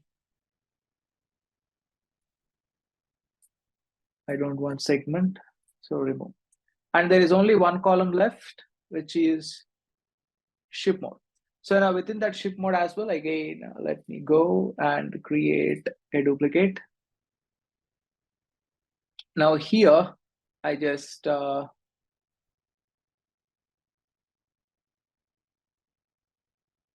where is the, yes, ship mode, and remove other columns,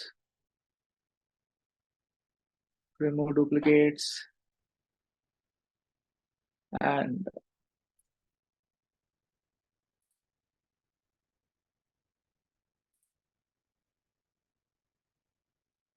so this is ship ID, and this is dimension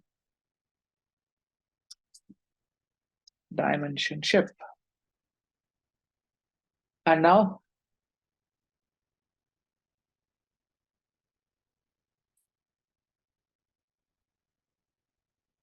so this is dimension ship. Perfect. So now let's go to superstore, and here again go to home, merge, so ship mode, and with respect to the ship mode, and click OK. So like, yes, again, finally we got it. Now ship ID. Now you got ship ID, segment ID, manufacturer ID, location ID, product ID. So do you remember our SQL example where we have suspect ID, location ID, and crime ID? Do you remember that? Yeah. Yes. So the same way. So like in the similar way, we converted our data into, we are removing data redundancy. So this is our normalized data. So now we got a normalized data. We got only unique transactions. So order ID, yes, it's a unique transaction. So all these are unique transactions, only we have it. If they want to go deep into it, then we will be having all this. Now, once you've done all this, you can just click on close and apply. Once you click on close and apply,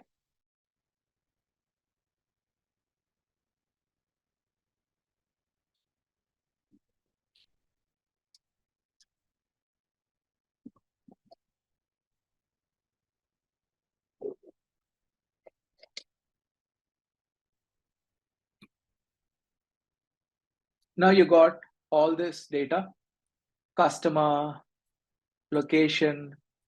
Now, for example, I want to create a plot. Can I ask you something? Yep, What please. is this process called? Is this called like an ETL? Like when they ask It's an you- ETL. Yes, it's an ETL, right, Rahul?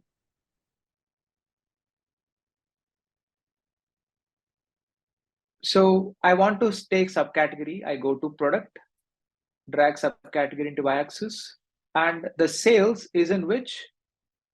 So we need to rename it this superstore. I'm just clicking on it and I'm renaming it as a fact table. So we have transaction data inside the fact table. So now inside fact table, you will be having your particular sales. See, are we able to generate the visualization? Yes, sir. Yes. Even though the data is in multiple, yes, we are able to generate the visualization.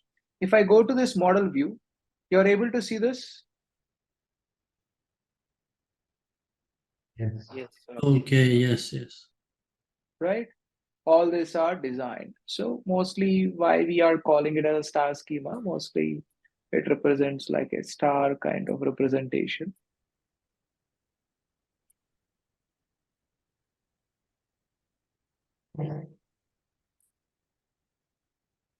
Hello, sir. Yeah. So if even if there is a single column, does it needed to be in a different dimension table? Like if it is only a single See, column. like the purpose of it, it's not single column. For example, take ship mode.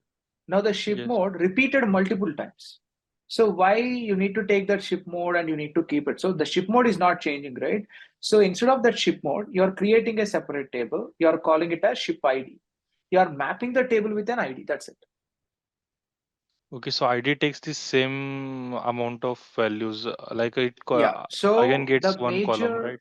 yeah. So the basic idea of your fact table is, or this star schema design is, inside fact table, you need to have majorly transactional data or a sales data.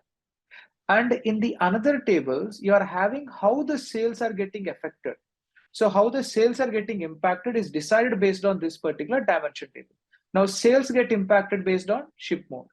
It get impacted based on location, based on customer, based on manufacturer, based on product, based on segment. Got it? Okay.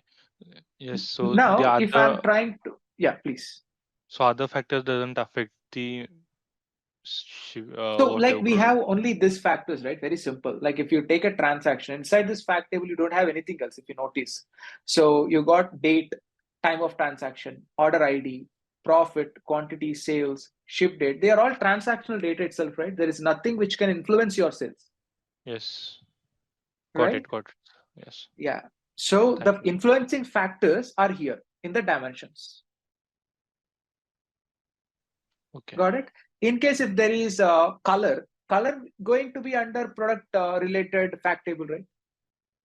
Color of an item, if it is influencing, it going to be under product fact dimension table.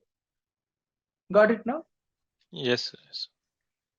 Everyone able to understand this? Yes, sir, but I had a doubt. Please ask me.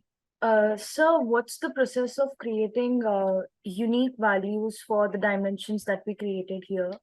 So like for location ID, for customer ID, and for whatever the IDs that you created, we had numbers from 1 to 1,000 or whatever the last value of the data was. Right, yeah. So is there a process, I mean, what's the way of creating unique values for customer ID and location ID so that they are not repeated? So, sorry, unable to get that. What is that?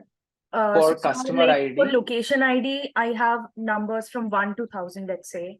Yes, and again, for customer ID, I have similarly numbers from 1 to 1,000 again. The dimensions that you created here. So what's the process of creating unique values for each of the dimensions that we are creating here? Why we created that unique numbers? Is that your doubt? No, sir. Like, let's say I order something from Amazon and they have stored the data in a similar format.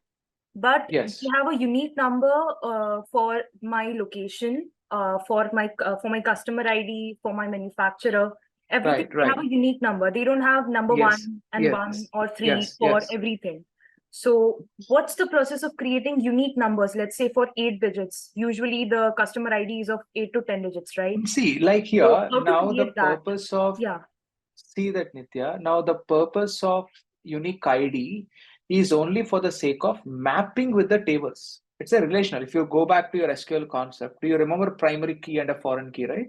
Yes. Why you have that unique identifier to map the tables. Correct. So there is no use with fact table if there are no dimensions. Okay. But why we separated that? For first reason, apart from normalization, denormalization concept, if you are storing all the data in one table, the query time going to be more.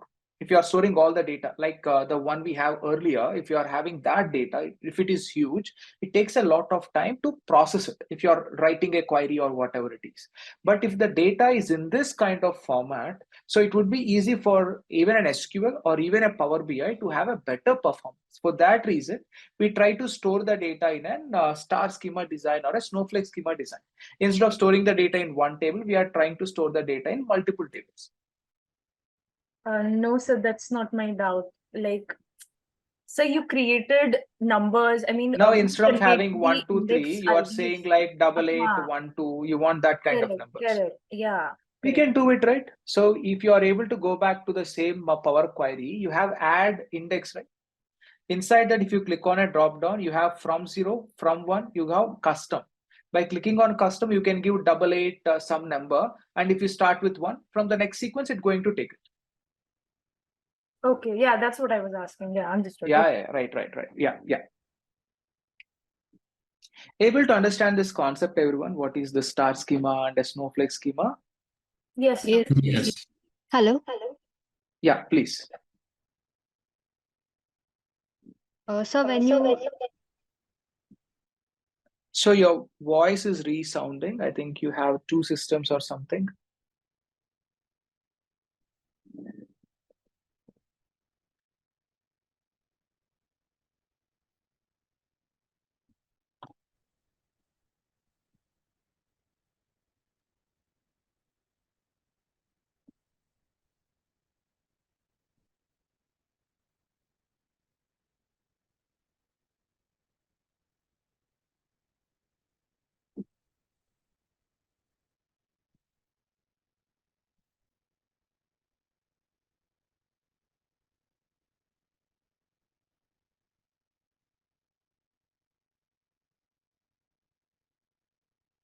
So now whatever the concept we discussed, the star schema, so this is something we do it in Power BI, or this is how we design our SQL. If you are trying to store the data, this is how we design our SQL, or we design this in Power BI. What is your answer?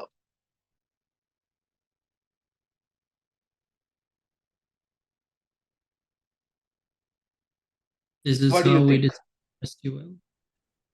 Yes, perfect. That's right. So this is how we design the things in our SQL.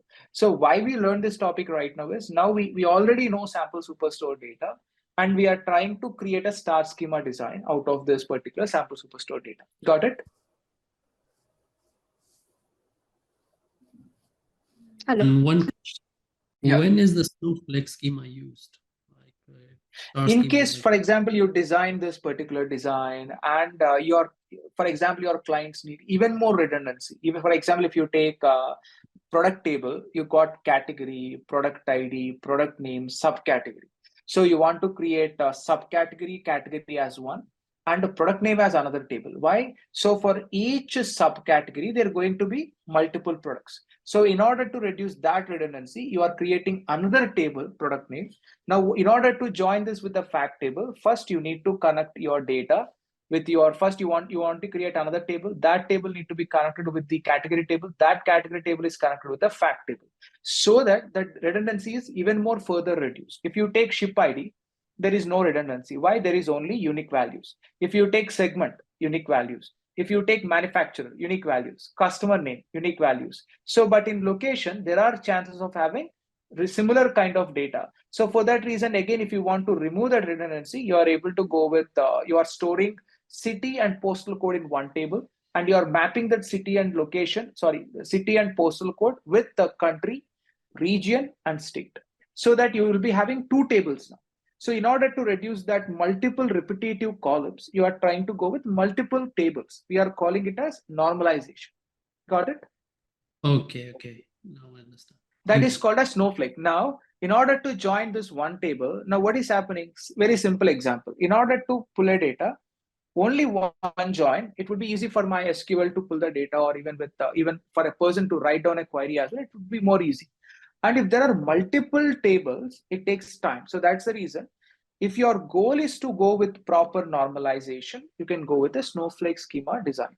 No, I think my major goal is performance and I'm not concerned about normalization and all that. Then you can go with a star schema design. Okay. Okay. Yeah.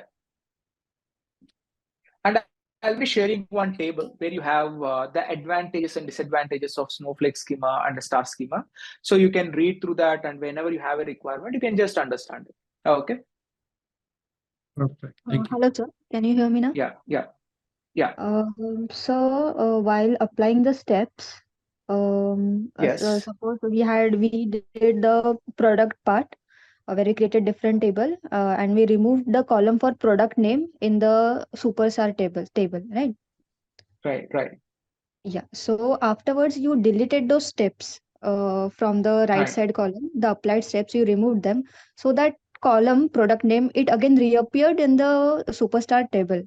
So was it for that purpose only?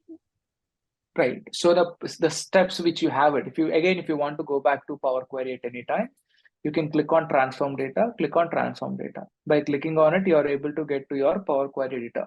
Now here, the steps you applied, right? Any step, if you just click it, you are able to get back the data, means you're undoing the step. So there is a possibility of undoing here. The moment you click on it, whatever the operation you done, you are able to reverse that operation. Got it? Okay, so once you click it, the operation reverses. Reverses, yes, compulsory. right. Alright. Yeah, it reverses compulsory. So these are all, see this, it is applied steps. I don't want this applied step. If you remove it, that step got removed. That's it. All right. Thank you, sir. Got it? Yeah. Now see this, even like if you are able to see this gear icon. If I click on the gear icon,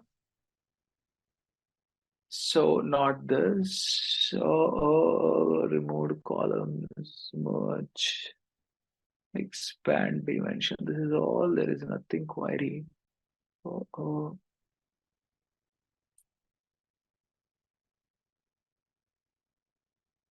You are able to see this code, right? Yes, Able sir. to see this code? Table, dot nested join, removed columns, product name, dimension product. You are able to see this, right? This is called as M language. Sometimes in Power BI roles and responsibility, they ask you about means M language. So this is M language. So every Power Query command, the backend of that. So this is a UI. So GUI, we can say graphical user interface. Have you written any code here to achieve all the steps? Have you written any code? No. No. The same thing if I want to do it in SQL. So is it easy or difficult? The same thing I want to do it in SQL. Is it easy or difficult? Difficult. A bit difficult. So SQL is comparatively easy, but when you compare with Power BI, it is a bit difficult. Why? You need to remember that query, that join. You need to be very, means like you need to be having a particular focus and you want to write down all the code. Now in Power BI, the advantage is there is no need to deal with your programming. So there is only small programming part, that too DAX calculations. So the rest of all is like the simple, means like commands. There is nothing commands. You have the options. You click on that and you do it. You can explore this tool. Now there are, as I said, M language, right? What you can do, for example, if you look at this particular table. Now, if you go back to my fact table, you got order date. So is there anything related to the day, Monday, Friday, Wednesday? For example, someone asked on which day the sales are happening more. If you go back to an example like beer or restaurant, they are concerned about which day. Monday we are having more sales, or Saturday we are having more sales. Do you have any data related to Monday and all that here? No, I want to create a table. So if I want to create a date table, separate table, I want to do it, we can do it with M language. So like we will be there are a lot of repos, like within Power BI original documentation, you are able to copy those M queries or M languages. We can just paste it. How we can do that? Let me show you a very simple example. Now, for example, new source, you are able to see a blank query. Yes, sir. Right? Click on blank query. If you click on blank query, you are able to see a blank query. Click on advanced editor. So the moment you click on advanced editor, you are able to see let source equal to in source. There is some queries. Now I have already a query in my system. So let me just go to my system.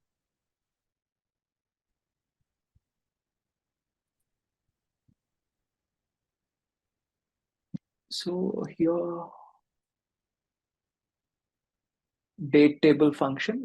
This is all M query. Let me Control A, Control C, and go back to your Power Query, advanced editor. So I don't want this, and paste it and click on done. So the moment you clicked on, it is asking for start date and the end date. So I don't actually remember the start date. So I'm giving it as 01/01/2017. So if I want to create some imaginary table from 2017 to, let's say 12, we can say 31, 12, and 2022. I'm just creating it, and let's say invoke. So the moment you invoked, you are able to get this table. So you got date, you got year, quarter of the year. So you are able to see month of the year, financial year number. So financial year, financial month, financial quarter number, financial quarter. So you are able to see day of month, date integer, month name. So month calendar, quarter, day in week. So day of a week name. So Sunday, Monday, Tuesday. So this is complete calendar. So it's like a calendar. So if you can take any data. For example, you're analyzing the data from 1995 to 2000. So you can just create this table. Even though your Excel is not having the data, we can use this particular data. Now what I'm doing, I'm just calling it, rename it. I'm calling it as dimension date. So just and let me see the means like format of the data. So like this is in which format? This is in date format. I want it in a date format. And let me go to fact table. And in the fact table, so like order date and the ship date. So are they in date format? Order date and ship date? Yes. No, see ABC. They are in a text. They are in alphabetical format. So click on it, convert into date. And even this also, I want to make it as a date format. I made it into date format. I got date format. Now what I'm doing, I'm not doing anything. I'm going here and I'm just saying close and apply. And the moment I clicked on close and apply, we are loading dimension table and the fact table.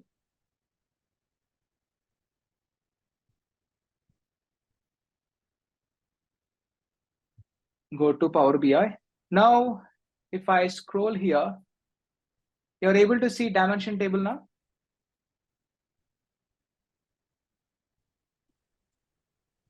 Yes, sir. Able to see date table. But we need join the table. We need to join it. Now see this. Now let's see how this joins are happened. Now how exactly the join happened? Manufacturer ID, and within this table,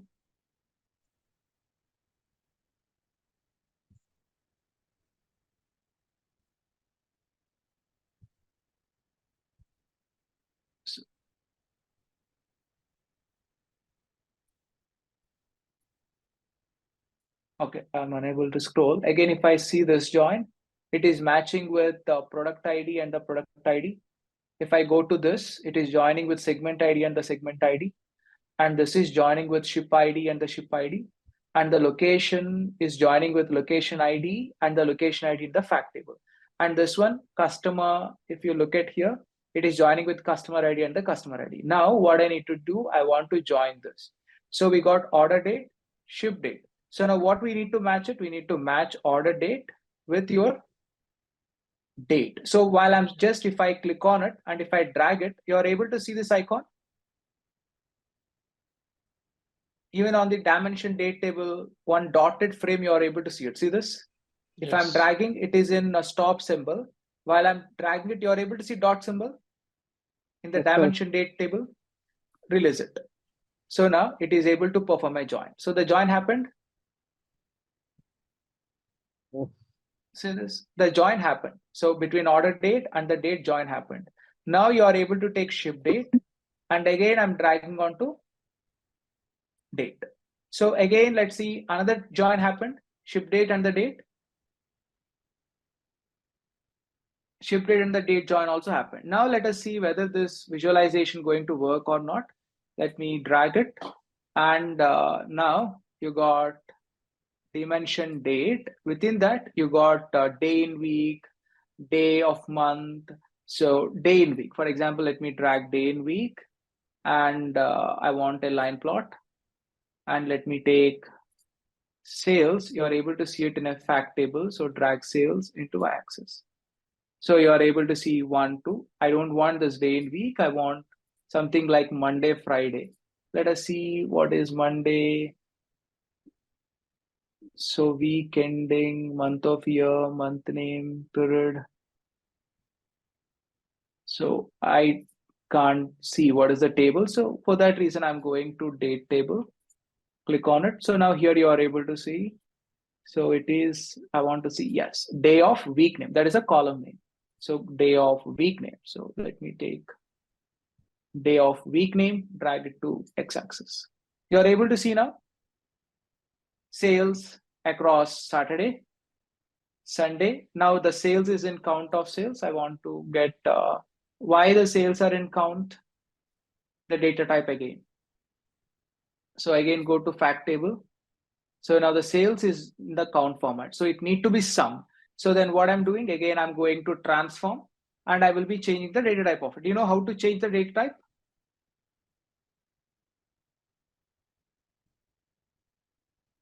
Yes or no? Yes. You've showed us right before. Right click. Right, go to transform data.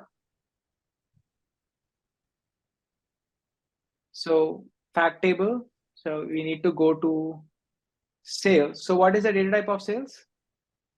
Integer, right? Or... Yes. So sales, quantity, profit.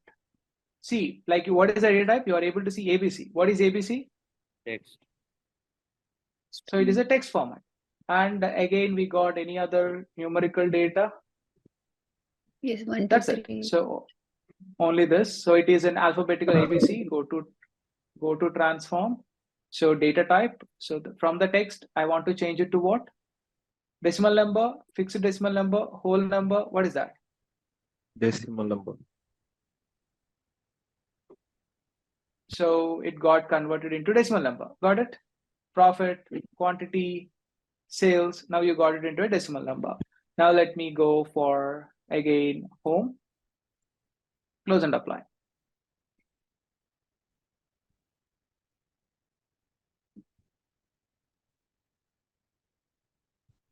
Now you are able to see the summation icon for sales, quantity, profit, all this. Yes, sir. Yes, drag this into y-axis. Now how much sales happened on, what is that, Wednesday? This one. So which day we are having more sales? Which day we are having more sales? Wednesday. Wednesdays we are able to have more sales, and the next is Saturday, and the next is Friday. So we are having less sales on Monday. So we can take an off on Monday, or I think even Sunday we are having less sales. So we need to make sure that we are running advertisements or everything on Wednesday, Saturday, and Friday. Got it now? Yes. Able to understand? So now this data, like I created M language. It's not, I just copied an M language, I just pasted it. So I'm able to get this functionality. So we are, by using this M language, why in an interview they ask M languages again?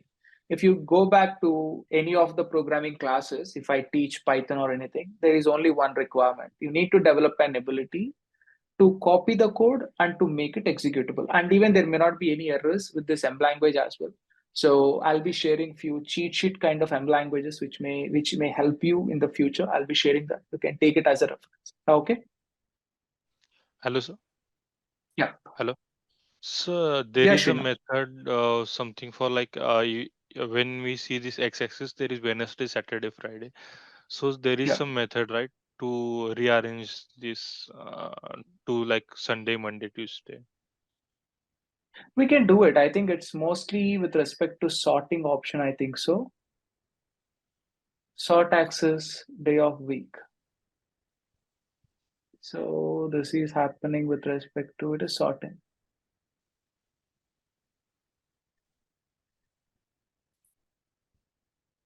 So we are getting in an ascending order, or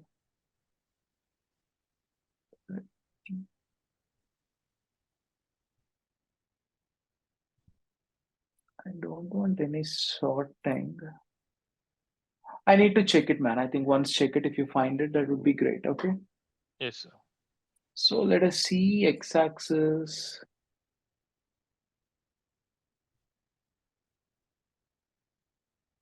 Once see, I think I missed it. This is y-axis, x-axis. Concatenate labels. No.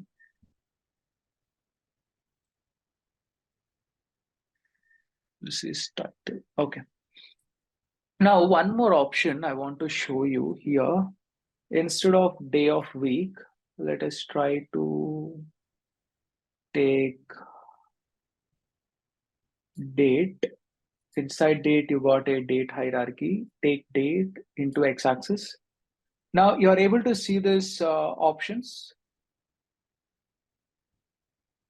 What is this giving us? Build up. So yearly data. And what about this? Quarterly data, monthly data, day-wise data.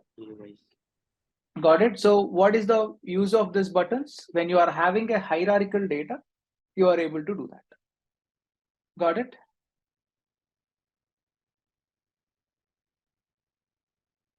And here, you are able to see this option, create hierarchy. If you want to create a hierarchy, you are able to use that option. And under that hierarchy, you are able to add the particular thing. So create hierarchy. So you got a hierarchy and can take product. And I can take product ID, or I can take subcategory. And I want to add to category hierarchy. And I want to take product name. I want to add to category hierarchy. Now let me remove this. And instead of that, let me drag category hierarchy. Now you are able to see this levels. Got it? Yes. In this way, if you want, you can create a hierarchy in our Power BI. Able to get this, everyone? The basics of Power Query, the Snowflake schema thing. So the next class going to be on Monday. On Monday, I'll be discussing in-depth Power Query commands. Okay. Awesome. So tomorrow, Any what is out class? Or? tomorrow there may not be any class, Rahul. Tomorrow you'll be having a doubts class, and on Monday we'll be having another Power Query class. Okay. Okay. Hello, sir. Yep. Yep, Akash. Sir, I just want to know, according to you, the project that you have given, what should be the optimum duration to complete it? I just want to track my progress. That's why, sir.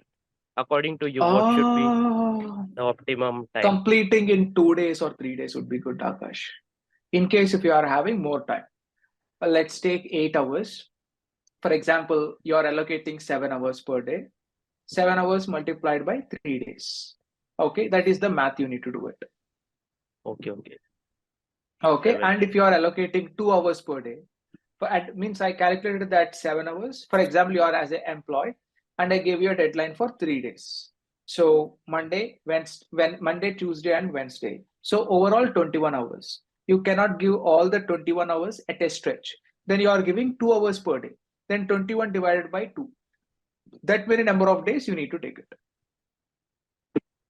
We can say 10 days. Got 10 it? days. Per day you are allocating only 2 hours. So let's say 10 days to 12 days buffer. Why? Means like the time you spend in a stretch, you'll be having more focus. When you are spending 2 hours, the focus level may not be that great. So you can give 10 to 12 days would be an approximate time frame.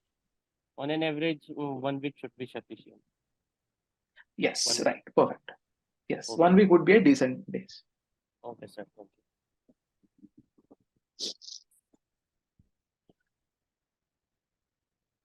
So is this clear? Star schema, snowflake schema? Yes, sir.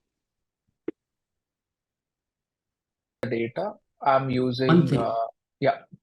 Can I ask you something before we start about Yeah, tell yesterday? me. Yeah, you can ask me, Rahul. Or I can ask you later, as you wish. It's up to you. Like you can ask me after the Okay. class as well. Anything is okay. Okay. Oh, Yeah. Okay. So I pulled out some data from internet. So which is nothing but a URL. So you are able to import the data even through an URL. Let me show you. Now here I got a list of high grossing Indian films. So this is the link. Let me copy that link. I want to take this table. So it's very simple in Power BI. So to extract the tables in Power BI is so easy. So I can click on get data. I can click on web, and I can give the web link and click on OK. So when I click on OK, you already know how to create a data model. Normally in a real world application, once you connected with any server or any database, you'll be having multiple sheets. So you load all that sheets and you try to perform that data model you created. So something we discussed on the previous class. Now I want to load worldwide gross. No, this is not the data set. Worldwide gross collection to, yes, rank, film, gross crores, year. In this way, we have the data set. So now here my goal is not loading, means my goal is not visualization. My goal is cleaning of the data. So for that reason, I clicked on transform data. Yeah. So here you got transform data. So in the similar way, before we are getting into this, I want to show you another kind of operations as well. For that reason, again, I want to connect with another data. So let me connect with another data set. So where is new source? I want to load an Excel file and let it be again. I want to load an Excel file, any Excel file here.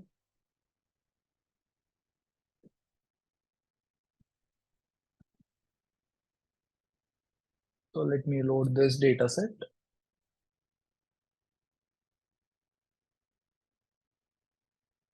And even in this, there are multiple sheets. Let's say I want to go with the sheet. Let me click OK. So I have this data here. It is loading. Perfect. So here you are able to see, let me refresh. So you are able to see the first row is the null value. If you see the first row is a null value, and if I scroll down, the last rows are null values. So what I am doing here, I can just see remove rows. So here in the remove rows, you got various options. Remove top rows, remove bottom rows, remove alternate rows, remove duplicates. We already know remove duplicates. So like if there are any duplicate values, we are remove blank rows, remove errors. So now this null going to fall under errors or it going to fall under blank rows? What is the category of this? Blank rows. It going to fall under blank rows. So let me click on blank rows. Now, if I scroll down, so is it deleted or still no? It's still there. It's still there. So it has taken as a blank row or it has taken as a text data? How exactly it has taken? Text data. It has taken as a text data. Now I want to remove this. So what I'm doing again, go to remove rows. Now I'm going with top row. So I want to go with top count. Only first row I want to delete. So I'm giving number of rows as 1. So by giving it, yes, top row got deleted.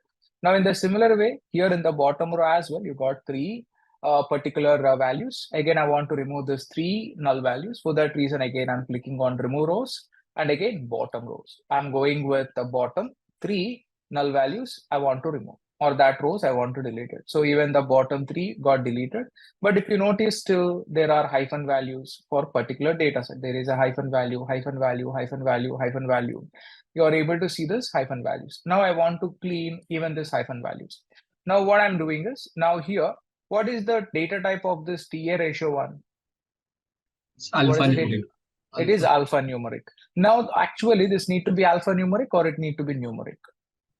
It need to be numeric. Numeric. Again, I'm clicking on it. It need to be, so fixed decimal number.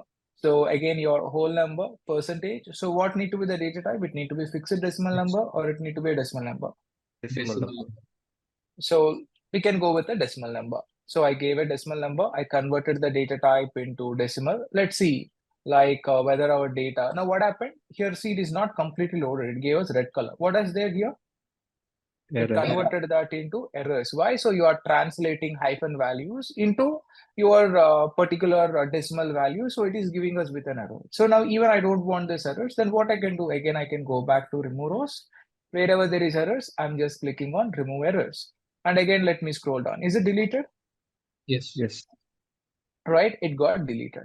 Now again here, for example, this is, you have remove rows. In the similar way, we got choose columns.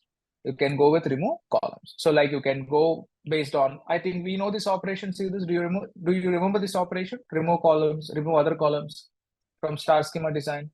Yes. Yes. Right, we know this. Now if you are able to go to transform, so let's go step by step. Now here, let us see one more operation as well. So before that, let me go to view. Now here, if you go to view, you got various data previews. If I click on monospace, so this is monospace, the preview. So again, let me go to view. This is, it is showcasing white spaces. What is meant by a white space? Any guess? What is a white space? Show white space. Additional characters. Right.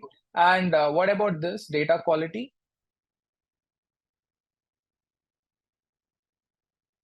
Based on the data, it says like valid error or empty data. What kind of data? Are there any blank rows? Are there any errors? Are there any? What are the valid? So all the data is valid. There are no errors. Why? We cleansed all the errors. Now we got column distribution. What is column distribution speaking about? It is giving us how many values are distinct and how many values are unique. What is the difference between distinct and the unique? What is the difference between distinct and unique?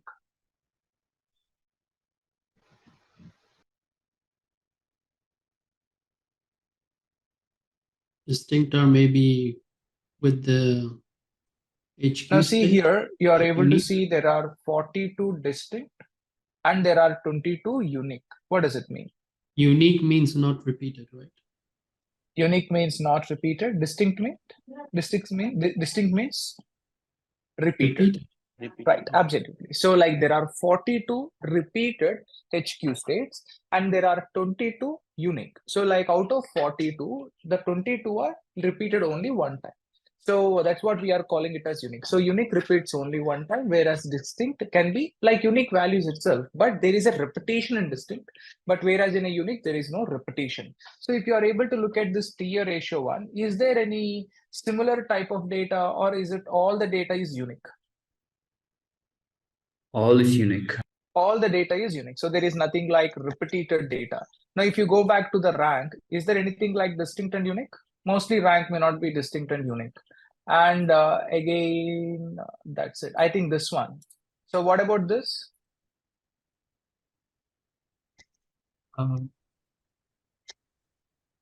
It could be distinct. Let us change the data type. So this can be text. So it is a text format. Why? There is a greater than dollar symbol and all that. So how many distinct you have it overall? 3. There are 3 distinct. And how many unique?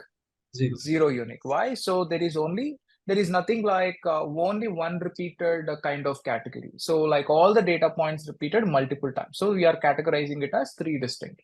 So we are able to get a column distribution. So where we can use this, for example, you have region. So how many regions you have it to know about regions. So before even going to your data visualization, just to get some idea about the data, you are able to use this view. and you got column profile. So what this column profile is giving about how many times each value repeated. So how many times this 10,000, 10 billion to 50 billion repeated? 43 times.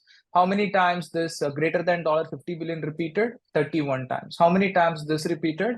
So greater than $10 billion times. Now, if you are able to go to your numerical data, what is numerical data? Let's take TA ratio. Now, for a TA ratio, you are able to see the particular minimum value, maximum value. You are able to see average. So you are able to get an EDA just by clicking on a column profile. Can you get an EDA for every column without doing EDA? What is for every continuous data? You are able to get EDA. What is the mean? What is the median? What is the minimum value? What is the maximum value? All this you are able to get it. Now, what is the average here? Average of all values is 0.04. Now, are we able to get average for this? Why we are unable to compute the average for this? It's alphanumeric. It's an alphanumeric. So again, we are converting the data. Now, is this data cleaning going to be something common in every data set? Most of the data sets, you need to check this data type conversion. The reason, so the data in your Excel is going to be in one format. The data when you are importing into Power BI, that may be in a different format. Then what you need to do, you want to check all the data types and you want to do it. In case if you are not checking the data types, you may not get that summation icon. So if it is a continuous data, you get that summation icon. If it is a discrete data, you may not get that summation icon. So we need to check the data type of the data and you need to make that conversions and you want to import the data into your Power BI. That is something very important. Now here you got error. Now let me check again, go to column profile. So when I go to column profile, still am I able to get anything? TA ratio 1, TBL ratio 1, am I able to get it? No. So why we are unable to get it? So maybe because of that error. Right. Maybe because of that error. So let us think. So like we are going to the home and here you're able to see replace values. Right. Right. I'm clicking on replace values. Now value to find. So for example, let me see whether I'm able to replace the error or not. So replace value to find. Am I able to give any text data? Value to find. No, I'm unable to give it. So let me give single quotations. Are we able to treat that? Are we able to replace any alphabetical data here? No. It's unable. Okay, so now let's go with another case. Now there is NY. Let's see, can we replace this NY? Again, I'm clicking on NY. So the selected data can be replaced. And here I'm placing it as a BY, something. And let me click on OK. So is it getting replaced? Wherever there is NY, is it got replaced with BY? Yeah. Right, it got replaced with BY. And if you notice one more, now wherever there are hyphen values, what I have done, wherever there is a hyphen value, what I have done, I converted them into errors and then I deleted it. Now that is all a time consuming. So practically speaking, is that a painful task? Means like, is that a data loss, practically speaking? No. It's a data loss, right? See? No, so like we are cleaning it, right? We are cleaning, but there is a loss of data, right? Let me take a very simple example. Now you got a data set like credit card data set. You applied for credit card and where I got the data like name, your location, I got your salary and some fields are missing. So the executive placed it as hyphens. Just imagine because of that hyphens, deleting your entire application. Does it make sense? No, right? So now based on the scenario, for example, if it is a healthcare data, certain situations are hyphens, then deleting makes sense? No. No, it's a healthcare data. If it is a healthcare data, deleting makes sense? No, it's critical data. No. So in a healthcare data, deleting also doesn't make sense. Why? So like there are some hyphen values. So you are deleting entire record also doesn't make sense. Now, there is another way. If there is a hyphen value, can I replace that with a mean of that particular column? Can I do it? Yeah. Yes. Right, I can do it. So if it is a healthcare, can I do it? Yeah. No, healthcare, no. Healthcare, no. Critical if data. the data is less sensitive, means not then saying less sensitive, less important, can I treat it with hyphens? with mean or something? Yes. Yes. Right, we can do it. Now, some of the data cleanings which we are planning to do on this data are holding us. Means like we are planning to do certain data cleanings, but we are unable to do. So now Power BI, practically speaking, it is not giving us the scope to clean it based on we like it. For example, I want to take a hyphen, I want to replace it with a mean. It doesn't work. For that reason, let me show you a small example. So now by doing all these operations, what happens? If I just click on these operations, what is happening? We'll undo the changes. Undo. Right? So all the changes going to be undo. Now here you are able to see null values. Yes. Able to see null values. You're able to see some hyphen values and all that. See this ones? Yeah. Perfect. Right. Now see this. Now I'm going to transform. You are able to see run Python script. Yes. Right. So for August batch and Sep batch, you may not be knowing Python, but just I'm showcasing the power of Python. So you'll be knowing it. Now the entire data which I loaded, what is the name it is storing with? Dataset. It is stored with a data set. Now, normally, whenever you go to Python, you got libraries. So now in Excel, to clean all data related operations, even to perform all Excel related data cleaning operations, we got a library called as pandas. So I'm just saying import pandas as PD. And in order to clean or to create null values, or in a very simple note, are you aware of metrics? Aware of metrics? Yeah, matter 1D array, 2D array. Right, 1D array, 2D array, all this. So if you want to delete any of the numerical operations or metric related operations, we will be using a library called as NumPy. So now what is meant by a library in a layman terminology? Library is nothing but now in your phone to send the money directly without installing PhonePe or Google Pay or any banking app. Can you send the money to anyone? No. Is it possible? No. In the similar way, even in the Python, in order to do any operations, you are trying to import libraries. So libraries are nothing but applications or softwares in our phone. In the similar way, now I'm importing a software called as pandas. So now every time writing pandas, it's a time consuming task. So I made it with a shortcut called as PD. So by giving it a name called as PD, what is happening? I'm importing pandas library with a shortcut name called as PD. I'm importing NumPy software as NP. Only these two libraries are needed to clean this data. So what is the first operation? So you have the name called as datasets. So you need to go to datasets and you just need to say dataset dot drop NA. I'm just saying wherever there is a dataset. What is drop NA here states that wherever there is a null value, you want to drop that particular null value. That is the first command you provided. Now let me just execute it, whether it is working or not working. So let me, if it is working, wherever there are null values, it need to be deleted.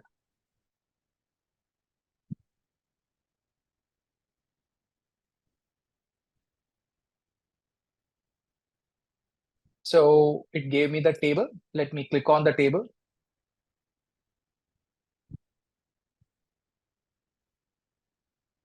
So the table is empty. So why? So like, is it working? The command is working. If the table is empty, it deleted entire data. Is it working or not? It's working. It's working, right? Perfect. So let me undo this step and let me undo this step. Let me undo even this step, or let me just customize it. So now here, why drop in and not working? Let me explain it. Again, let me undo this step. Now here, let's scroll to this operation. Now here, there is a particular row. You're able to see all the values are null. In column 11, able to see all the rows are null. See, all the rows are null. Yes. Right? All the rows are null. So what exactly drop NA going to do? It's going to check every row. If there is a null value in row 1, it's going to delete the entire row. So is there a null value in all the rows, practically speaking? Yeah. Yes. Right? So is there a null value in all the rows? So all the rows are getting deleted. So what I'm doing first, is there any use with this column with having all null values? No. There is no use. So I'm selecting that and I want to remove it. So what I can do, I can right click. So remove. So I deleted that particular column. Now, again, I'm going to run Python script. So what is the command I need to give it now? Again, remember, import pandas as PD, import NumPy NumPy as NP. So what is the purpose of pandas and NumPy is you are opening that software. So after opening that software, go to dataset is equal to dataset dot drop NA. And let me copy this. Even I will be showcasing another example. Let me work on it.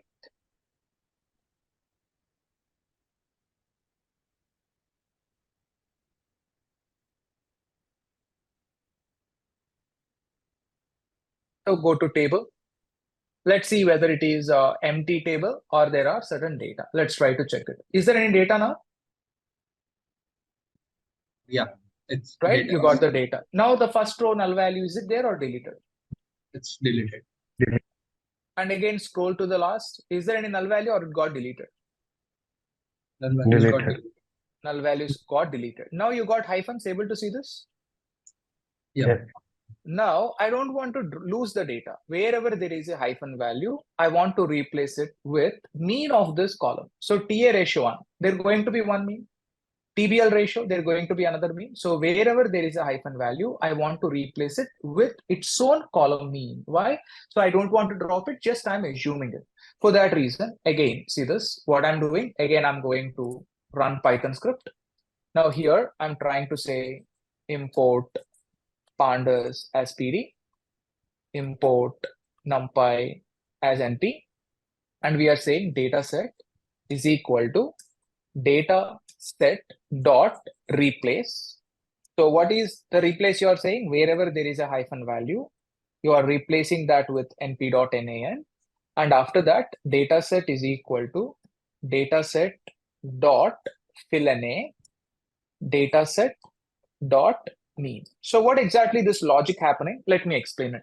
Now go to dataset, use a command replace. What this replace command going to do? Wherever there is a hyphen value, you are trying to convert into what? Null value. Null value means empty cell. And after converting into a null value, where you are storing it? You are storing into the same dataset name, dataset. And after that, wherever there is a null value, now what you are doing? Filling that null value. Null value. And based on what you want to fill the null value? Based on each column mean. So go to dataset, wherever there is a column, calculate the mean and replace that null values with the mean of that column. Let me click on it. Let's see whether it's going to work or not.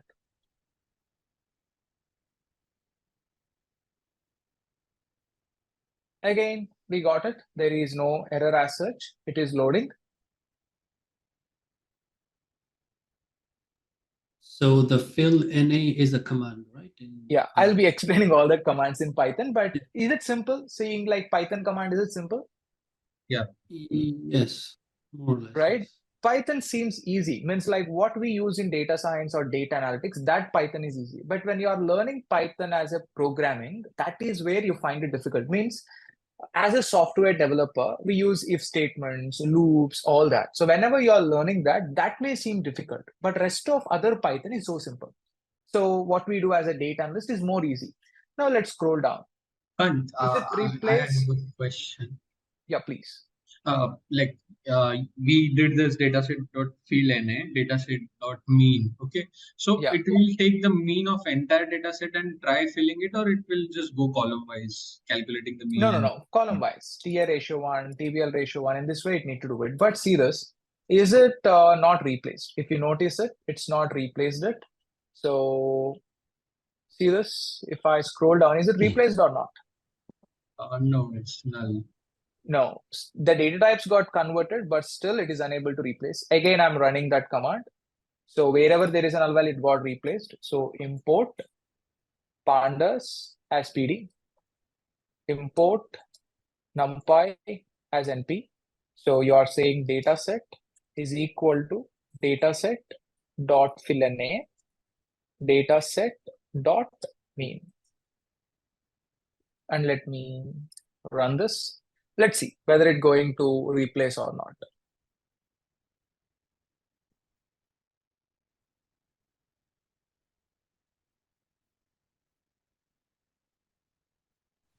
Kant, is it required to import the libraries every time we run a script?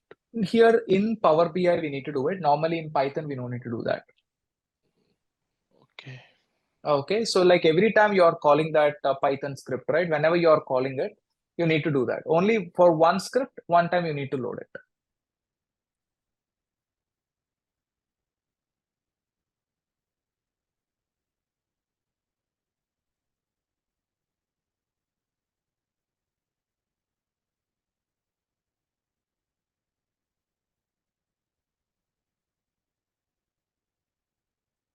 So is it replaced? See this? Yeah. Wherever there is null values, is it replaced? See, is it same? Null values are different for every column. Different. It's the same ID. Same. Hey, see, man, like, is it Yeah, same? me. 0.04, 0.25, right? For each column, it is different, right? In column, it's same, right? Yeah, in column, the values are same. Why wherever there is a null value, the same value it is getting replaced. Perfect, you're right. Now, the same operations, if I want to do it in Power BI, it's taking a lot of time. Now, if you know Python, now that's going to help you to save a lot of time. So if you know that Pandas library, especially Pandas and NumPy library, you can do a lot of cleaning in a more quick way than doing it on Power BI. So Power BI or Excel or SQL, they give you the limited options to clean it. Now, in a real world, you'll be having a lot of data. Now, see, again, do you have this particular data types? Greater than $10B, greater than $10B. Again, if I want to clean it. Now, for all this operation, Python is more easy. That's the reason every tool, they gave an integration with Python. Or if you are a good with R, you can use R scripting, anything. So majority of the data analysts, now it is at a migration stage. Now, majority of the data analysts, even the companies are saying, man, learn Python. So if you learn Python, you can do cleaning in Python. And once you got a good data set, you can visualize it in your Power BI, or you can do it in Tableau. For that reason, data cleaning being very important element. So with Python, especially like this kind of task, we can do it more simplified way with those Python commands. And the Python commands, is it difficult or just like a regular straightforward commands?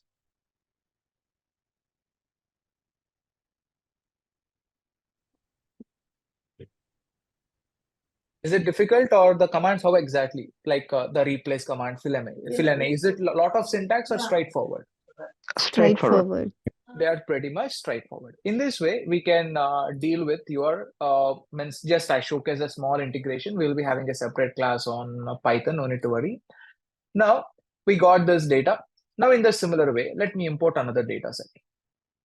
Go to home and new source, Excel workbook. And let me load a life expectancy data.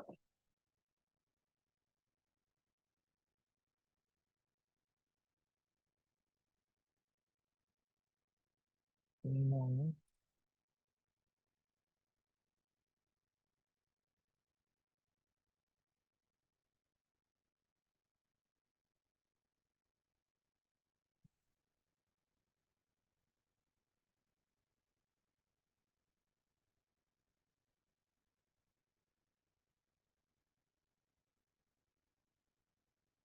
Let me load this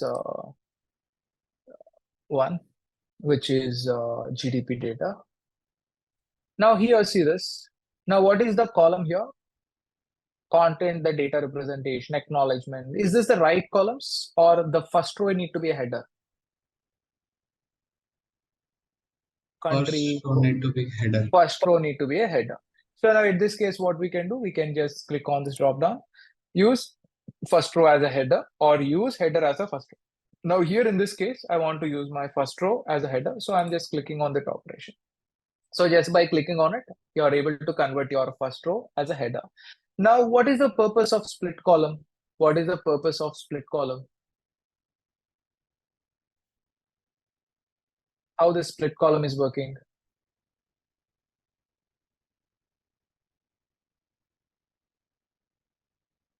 See this. What is the split column? How exactly the split column is working? What is the purpose of split column?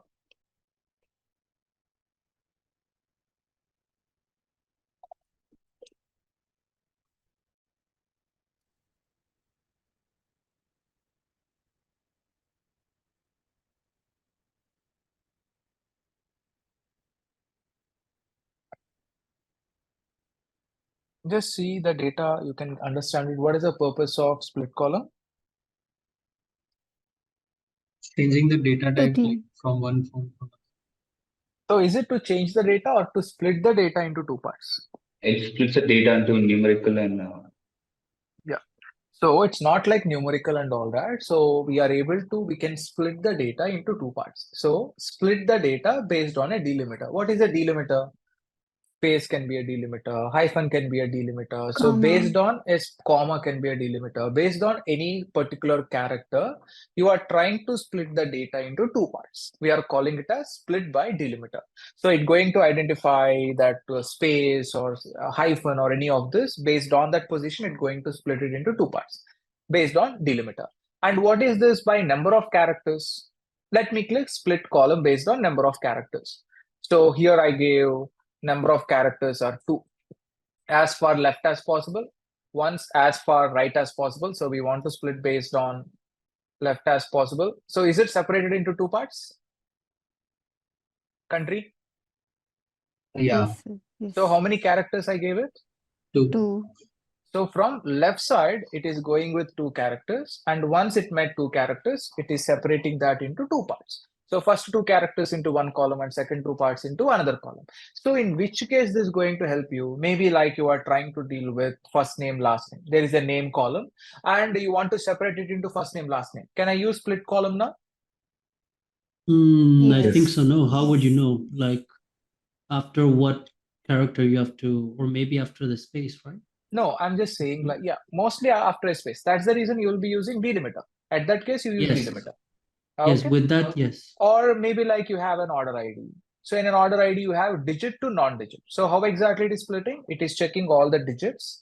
Once the non-digits are coming, like alphabetical data is coming, it's going to split into 2 parts. No, the first sequence is non-digits and the next sequence is digits. Then you go with this. Or you want to split it based on lowercase to uppercase or uppercase to lowercase, you can split it. So in which cases you can use it mostly like you want to take an order ID, you want to separate text data one side, numerical data one side. Why? The text data is common for all the orders, only the numerical data is changing. So you want to care about only numerical data, you want to separate it as a new column. There you can use split columns. Got it? So basically, for example, the first name, last name will be splitted with the delimiter. Delimiter, right. Okay. Yeah. Now see this, we are able to see this particular data. Here, if I go to add columns, we are able to see column from example, custom, invoke. In this way we have it. Now, what is the data type of this column? We are able to see it is in ABC. I want to convert it into a whole number. So replace current, add new step. So select the column has an existing type conversion. Would you like to replace the existing conversion or preserve the existing, add a new conversion as a separate step? Okay, add a new step. Let us go with a new step. Yes, I got it as my this. So, but you are able to see a lot of errors came into the picture. Able to see this? You got a lot of errors? Yes. Right, you got a lot of errors. Let me go to home. And here you are able to see replace values. Let's see replace values. No, for example, is there any other way?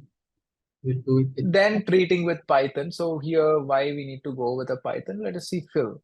So this is up fill and bottom fill, replace values. You are able to see replace errors here. Yeah. Right, Yes. click on replace errors. And wherever there is an error value, I want to replace it with, okay, now let us take, this is gross.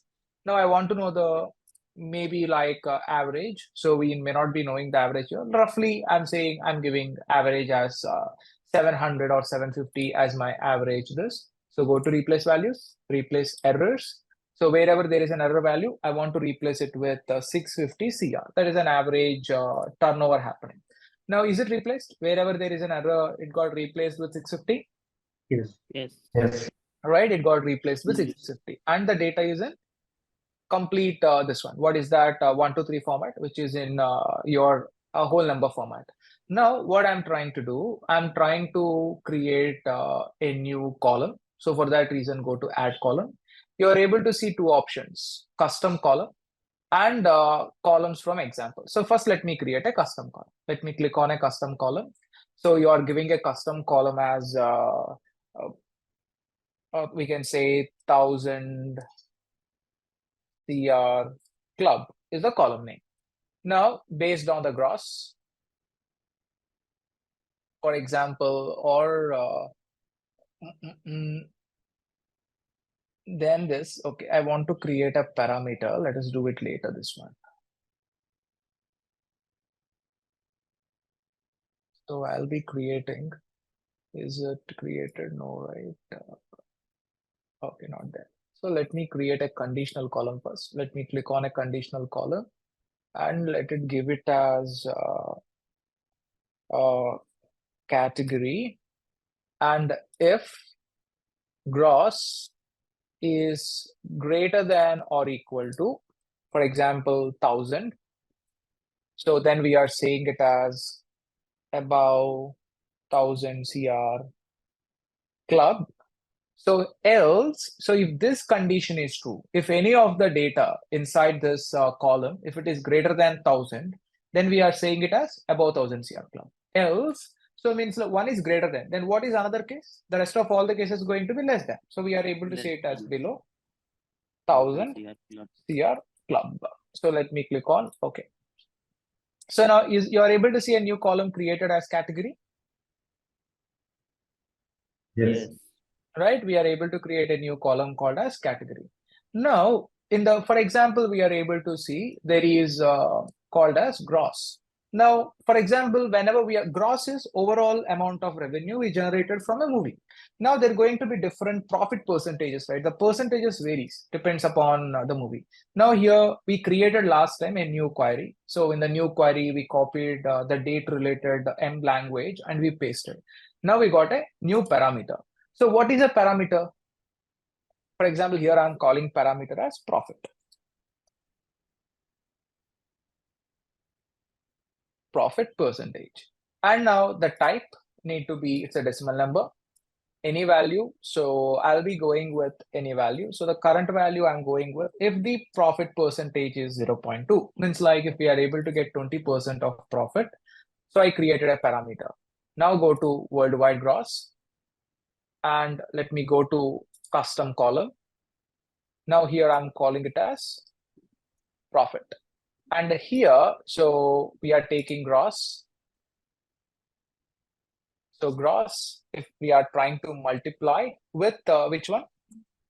Profit percentage. So like we are trying to multiply with profit percentage, click OK. Now we created a new column. So like if the profit, so what is the profit for this movie called Dangal? So we got 404 crores. And we got 362 crores for another movie. What is that? It is like Bahubali. In this way, like the percentage is 0.2. No, it's not 0.2. In case the movie is under, maybe like if we are having some issues with all this, for example, if the profit we are going with is only 15%. Now, by changing that, see this, the profits, are they changing? Yeah, they're changing. Right. So now if you want to keep, means like you have a mathematical equation, and if you want to change one particular parameter, we can go and create the parameters. So by creating a parameters, you can change the value of a parameter. So based on changing the value of a parameter, your overall means like mathematical equation result can be changed. At that case, we can use parameters. That's how we can use it now. I created a new column called as profit. So how I created a profit? So by taking a percentage from the gross. So this percentage varies. For example, based on the business owner or based on the person who is trying to look at it. In this way, we can create a custom column. Got it? Able to understand? And can you just show once again the profit column of like how you create it? Sure. So like in order to create any profit column, first you need to click on custom column. And here you're giving it as, it can be any, for example, I'm creating it as expenses. Okay, so expenses, I'm creating gross, insert. So here I gave a math minus and profit, insert. So like you're subtracting gross minus profit, click OK. Now you got another column called as expenses. Yeah. Right, or you can create another column, for example, again, custom column. Now I want to create a parameter. Why I need to create a parameter? For example, this is called as sales. Okay, something called sales or overall revenue. Revenue equal to, so we are trying to take profits, insert. So we are trying to just, for example, just we are giving into, and there is some parameter we created, which is a profit percentage. So I'm just selecting profit percentage. That's it. Okay, this is a parameter, and these are columns. Got it? You can create any new column by using this existing columns or by using existing column plus a parameter. Yeah. Got it? Yes. Thank you. Yeah. So to create a parameter, you just need to click on this empty space. You are able to see this empty space. Click on it. New parameter. Give the parameter name. Give the data type of the parameter. Give any you want any value or list of values you want it, or you want to write an M query so that from that query you want to pick the values. It's up to you. Anywhere you can do it. Yeah. Now in the similar way, you got column from examples. So like here, from all columns from selection. Okay, let us select the column. Now category, I'm selecting it. Let me go to view. Let me uncheck this. I don't want. So go to home, go to columns, category, and I'm selecting fill-in. So I'm selecting this too, and based on this, I'm going columns from example, from selection. So here I'm writing Dangal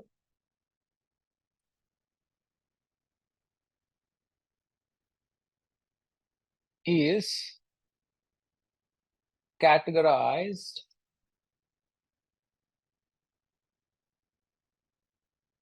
as above 1000 CR club. So now once you hit on it, if you just say control enter, so now it is able to give you the example. See this, enter sample values to create a column. So I entered a sample values and I clicked on control plus enter. So once I applied, it is able to see it is able to identify the pattern. What is the pattern? So it is picking film, text combine. It is using this M language, text combine. So it is taking the name of the film, and we need to take name of the film, and is categorized as is the pattern it is able to identify, and then it is able to need to take the category. So category is about 1000 CR club. So based on the rows in category, based on the rows in film, so it's going to add this in between word called is categorized as. I said okay, everything is good, click OK. So once you clicked OK, see this, is it created for all the rows?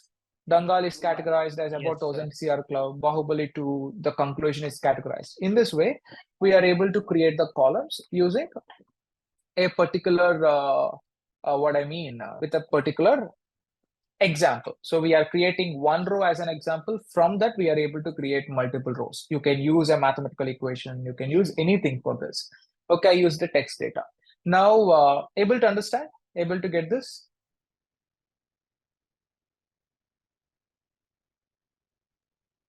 Yes. Now I have a question. Yeah. Please. Can I? Yeah.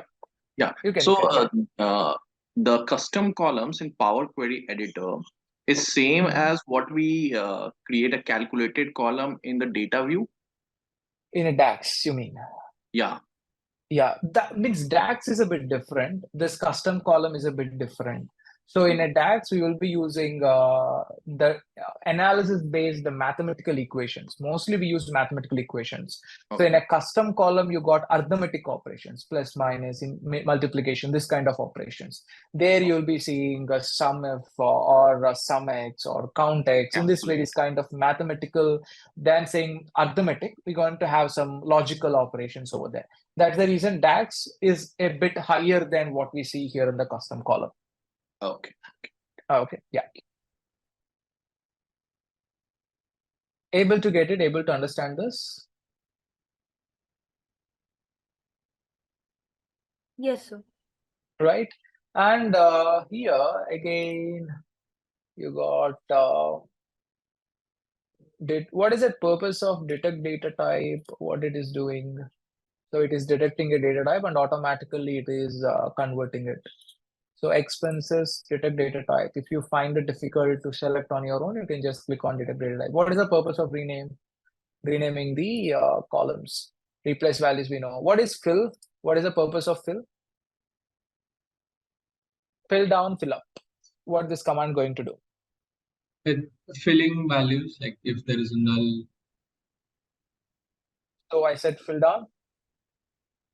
So what this fill down, fill up is doing?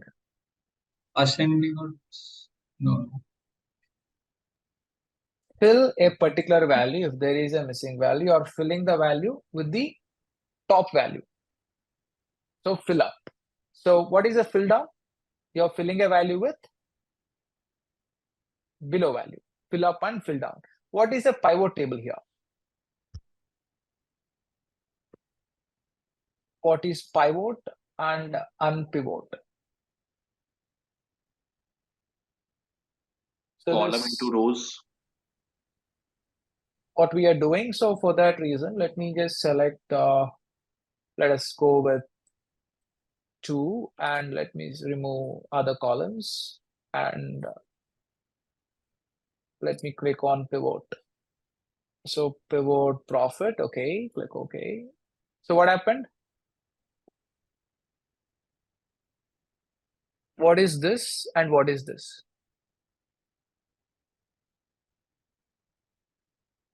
Like high to low. The profit. So how we converted? So again, let me uncheck it. So now expenses and profits. Now what happened? Expenses values are converted as? Converting the column into rows, means rows wise. Right. So whenever you say pivot, you are converting that into expenses into the column. Use the name in expenses to create a new column. So we are using expenses to create a new column. So every value in expenses is converted as a new column. And inside that particular columns, what are the values? Profits. Profit column. So profits are the values. So now this 1720.4 is expenses and 303 as your profit value. So this may not be a requirement. So mostly, so now then what is the use of unpivot? What is the use of unpivot? So this works like transpose or? If the data is like this, then we need to use unpivot. And if the data is in, like, for example, you got month, so means like your month, or we can say your data is not in majority of the time, your data sometimes, I'm just removing this. Sometimes this, your rows, you have it right inside the rows, you may be having the columns. So if you want to make that into the columns, then you will be going with pivot. So based on the requirement, you can use either a pivot or unpivot operation. And what is the use of convert to a list? What is the use of converting to a list? So list, is it a table or it's just a list of values? List is not a list of values. It's not a table. So now in Power BI, we try to do all our operations on a table. That's the reason. So if the data is in a list format, then we need to convert into a table format. Got it? So mostly we need to convert the data into a table format. In this way, we are able to, and in a list, there are multiple columns, or they're going to be only one column.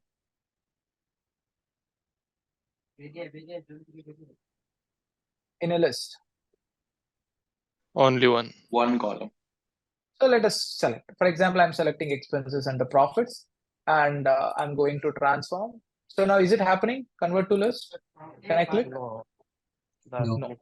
So only list of values. Even the list concept will be more clear when you are into Python. We learn about list. So list purpose is to store only one column at a time. That is a property of a list. So table is you can have more than one column. So if you want to store more than one column, you will be having a table. Now let's understand, there is homogeneous data, there is a heterogeneous data. What is meant by a homogeneous data? What is meant by a heterogeneous data? Any guess? Homogeneous similarity, heterogeneous difference. Like Yes. same data So type and different data. let me just show you. If you are able to take this GDP, you are able to see ABC is like alphabetical data. You got numerical data. So if you go to GDP growth, you are able to see float data. So now in this entire table, you have only one data type or multiple data types? Multiple data. Multiple data types. We call it as heterogeneous. What is homogeneous is entire data set going to have only one table. So if you go back to your schooling math, now arrays, so like metrics. So the metrics going to have multiple data types in a particular column, or they're going to be only one data type. The entire metrics going to have one data type or multiple data types? Multiple. No. So metrics going to have only one data type. Metrics may not have multiple data types. If you take a matrix, if any one value in a matrix is float, the entire data type of a matrix is float. If one value is string, the entire data in your matrix going to be string.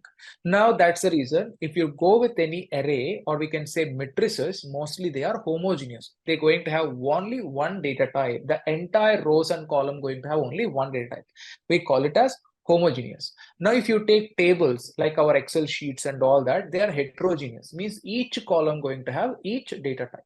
So that's what we are calling it as a heterogeneous. Now we are able to take homogeneous is like we are calling it as arrays, matrices, all this falls under homogeneous data. Now tables, or even if you go back to your pandas in Python, we call it as data frame. So data frame falls under heterogeneous data. Got it? Is it clear? And these data, are they one-dimensional data or a two-dimensional data? Two-dimensional. It is two-dimensional. So what is two-dimensional? If there are n number of rows and if there are m number of columns, we call it as two-dimensional. Now list, is it two-dimensional or one-dimensional? One-dimensional. List is one-dimensional. It's going to have only one row or one column. We are calling it as one-dimensional. So got it? Is it clear? The basic concepts? Yes. Yeah. So any doubts? Any doubts? Now here, I'll be giving you a small assignment. So the small assignment is, now you are able to see this operation group by? Yeah. Right? You need to work on group by. You need to work on count rows, reverse rows, transpose. And you need to work on only one, which I'm calling it as append. Can you work on these three things? Yes. Yes. Right? What is purpose of append? Append is a row-wise operation or a column-wise operation? Row-wise. Merge? Column-wise. Perfect. So you need to work on append operation. You need to work on group by operation. You need to work on transpose, reverse, and count row. That's it. Okay. Can you do this simple task? Yes. Yes, sir. Right? Perfect. And can you try this format? What is the purpose of format? I think, no need to take it as an assignment. What is the purpose of format? Go to code. Go to code. Change the format of the column. So what happened? Now when I clicked on lowercase, what happened? It The data should be in lower. What is the purpose of prefix, suffix? Like fast letter. We can add a prefix, we can add a suffix. So now what is the clean? Character.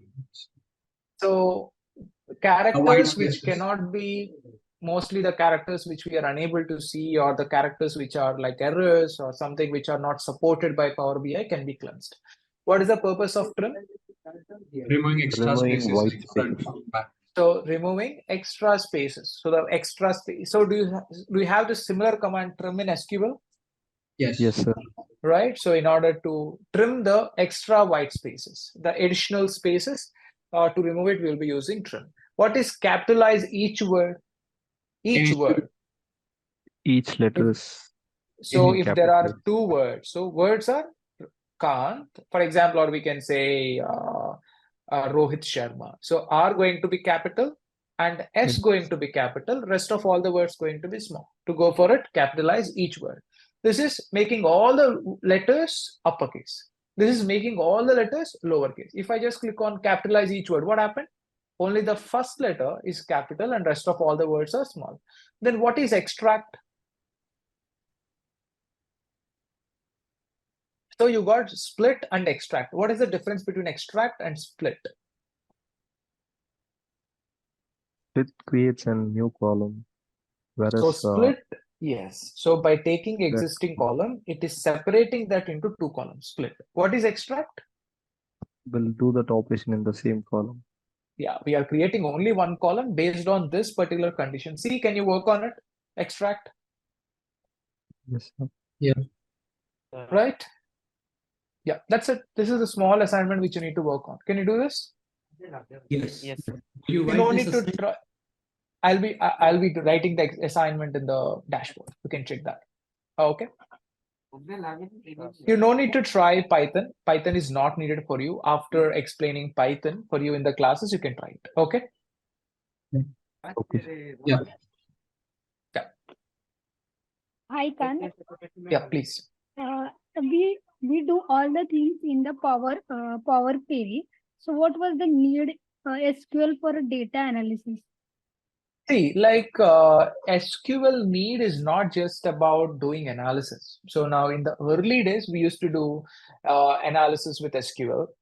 Let me take a simple example. Now, if you go back to an SQL, there are 10 million records. Now you want to analyze not all the data. What you need to do, you want to analyze top 10 customers, or you want to analyze the customers or the customers from a specific department. So instead of importing all the data, you can write down that query and only that filtered data can be imported into Power BI. You can do an analysis for that reason first. And the second reason is like, if, for example, like there is no need of creating a big dashboard, you want some quick insight, then SQL is handy, you can do it on SQL. Now, again, Power Query is again a wrong concept. The Power Query and Python can be compared. Now, if you take why Power Query is mostly for data cleaning, right? Now, for cleaning purpose, you can use Power Query. Now, for we don't use SQL for data cleaning, right? So that's the reason Power Query with Python can be compared. Now, with Power Query, you have a limited ability to clean the data, where you have a full-fledged cleaning, you can do it in Python. These are the differences. Okay. Okay. Now you will be learning all the tools. For example, like I'm saying, right? You are learning SQL, Power BI, like 3 tools you are learning it. When you are into a job, you may use only Power BI. There are chances that you may spend only 1 year on doing only Power BI. You never used SQL and Python. You never got that opportunity to do it. So maybe like you got into a company like where you are using only Python, you are not even touching Power BI. That is also a case. So there is a company where you spend all your time only on SQL, you never spend on Power BI. Or there is a company where you are spending all your time only on Excel, you are not spending on any other tool. So all the 4 cases are possible. Or you may be spending time on combinational tools. So it's completely different. But why we are learning all these tools is only for the sake of interviews and to crack it or to get that means like differentiating factor. I know more tools than other people. Why? I can see a lot of people who know Power BI, but I see very less people who know combination of Power BI, statistics, Python, Excel, and SQL. That is the major idea. Yeah, thank you. Got it? Yeah. So I have a question. Remember, I asked you in the beginning. Right, yeah. There is the project you uploaded, okay. Can you hear me now? Okay. The project that you uploaded to do on data analysis, which of the file do I have to like check, like for example, to do the analysis on? There are 3 files, if you've seen it. Which one? The one I uploaded yesterday, right? To create a project. Yes. So the first sheet, PBI, you have it, right? On that, you need to create a similar dashboard.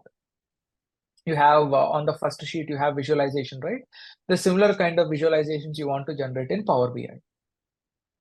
And on the second sheet, you can create your own visualizations and you need to explain us why you created those visualizations. That's it. These are the only 2 tasks. And the third is a Word document to explain you what you need to do on sheet 1 and what you need to do on the second Excel sheet. That's it. Okay, so the PBI is already made and the DA project is the one I need to make, right? No. So like if you open your data, Yeah. So like you want to create, if you open your project, you have 3 files. So if you open that project, means like Word document, you have it, right? You have a Word document. Yes, I do have a Word document here. Yeah, inside that Word document, I have written the point. So the point is now you have a DA project 1. That is the problem statement. So now if you open that, you are able to see a problem statement. So what is that? So task 1, you need to take this PBI, DD and I progress. You have an Excel sheet, right? So by using that particular Excel sheet, you need to generate the similar kind of visualizations which are available in sheet 1 by using stages PVSA sheet. So there is a sheet inside that PBI, DD and I progress Excel book. In that you are able to see a sheet called stages PVSA. So by using that sheet, you want to generate the similar kind of visualization from sheet 1. And the second task is you got another file called as Power BI test file. You want to create your own graphs using Power BI and you need to explain why you create it. That's it. Okay. Got it? Yeah. So I'll have a look at it again because I put the PBI on the Power BI and it gave me a lot of errors. So, yeah. The corridor one. So I'll have to check it again. Yeah. Now see this, a small operation. Now I created a duplicate. Now from 1A, I created a duplicate called 1A2. Again, I'm clicking on 1A. I created another sheet called as reference. Now let's try to let's understand what is duplicate and what is a reference. This is related to performance of your Power BI. Now I clicked on let it load.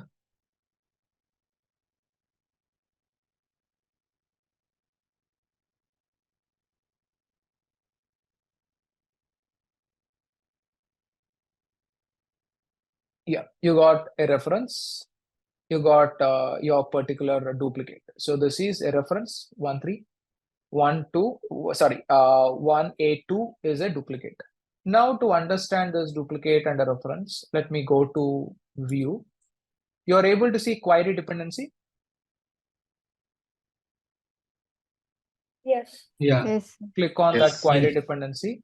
Now you are able to see a query dependency. I imported a data from internet and this is called not loaded. What is meant by not loaded? This is not loaded into Power BI. We are still at Power Query. That's the reason it is saying not loaded. Now we loaded 1A, right? So we loaded from this particular path, we loaded it. And we applied Python operation. And the reference of this is 1B. Able to see this? We are just creating like a reference. Now, if you take 1A2, so we are trying to upload again the data from our system. And all the Python operations we applied the same operations to 1A2. Able to see that? Yeah. Now, if I close it, now go to 1A2.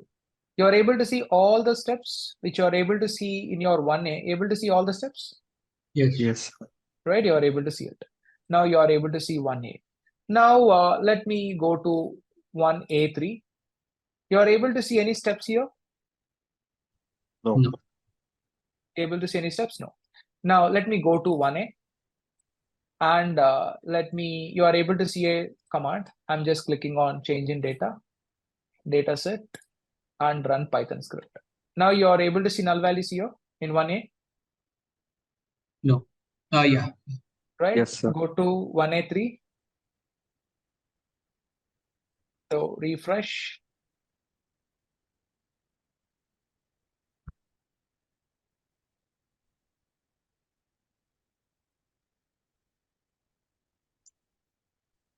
Able to see null values? Yes, sir. Right? If you are making any changes to 1A, the changes, is it being applied even to 1A3? Yes. If I can go back to 1A2, so is there any changes applied? Any null values created here? No. No. So what is the difference between reference and the duplicate is, in a duplicate, you are importing the data again from the source, and all the steps you applied on this data set, you are again applying back to another data set. That is duplicate. Now in lines of performance, which one going to take more? Duplicate or reference? Obviously, duplicate going to take a lot of time. The reason if the data set is huge and the number of cleaning steps you applied is more, then the duplicate going to take a huge amount of performance. Now then, in which case we need to use a duplicate is, now for example, on 1A, I want to apply, I applied this commands. For example, all this cleaning I applied. On 1A2, after this, I want to do some, I want to add another changes. So, but I don't want to make the changes to 1A. So up to 1A, 1 steps, and in 1A2, I want to apply another steps. For that reason, you are creating a duplicate. Now then, what is the purpose of reference? What is the purpose of reference? Like we don't want to perform any change. So we want a reference. So now, yes, now for example, I got 1A. Now my goal is not to create another additional changes. So like, let's say A/B testing. So 1A, I have like already created some data in 1A3. Let's imagine, let me go to 1A3 and you are able to see this null values. I'm going to home, go to home and you have remove rows. I'm just removing bottom rows. And in that, the last 3 rows, I want to remove. Sorry, it's like 4 rows. I want to remove 4 rows, click OK. So I applied 4 rows. So let me scroll down. Yes, it got cleansed. Go to 1A. And let me go to, so is it getting deleted in the reference dataset? No. So I made all the changes to 1A. I felt everything is good. Now I want to add more additional changes. Just I'm testing it. If it is working here on this data set, then I want to apply onto this data set. Then I can go to the reference. So reference purpose is, if you are going and changing the origin data set, the reference file changes. And if you are changing the reference file, there may not be happen any change to your origin file. That's the reason. Once you created this and you just want to do some temporary cleaning, or just like you are doing trial and error types of coding and means like cleaning and all that, you can go to the reference. When you can create duplicates, now the 2 files are important and you will be using these 2 files in your data set or in your visualization. So 2 files are very important for you. Then you can go with duplicate. From that 1 file, you are creating a duplicate and you are not discarding this in the future. You will be keeping it with you. For that reason, you go to a duplicate. So performance wise, duplicate going to consume a lot of performance, whereas reference going to take a less amount of performance. So like your goal is just like testing, go with a reference. No, my goal is I want to use both the files, then go with a duplicate. Got it?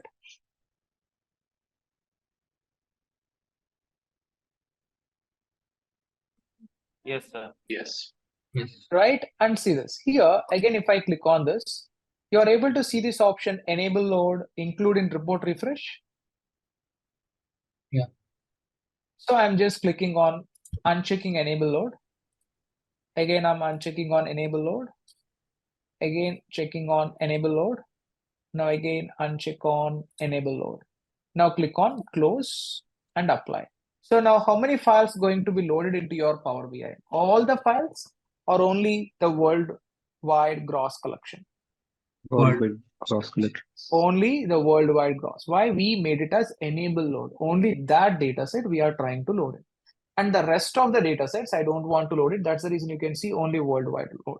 Again, why it is a performance important parameter is, if you are clicking on enable load for all the data sets, if the data sets are so huge, there are chances of crashing your system, or there are chances of that your Power BI going to be slow. For that reason, the best practice is, when there is a requirement, you can load that file. Now I don't want to load this world gross. Let's say I want to, at any point of time, you want to go back to your Power Query, you can just click on transform data.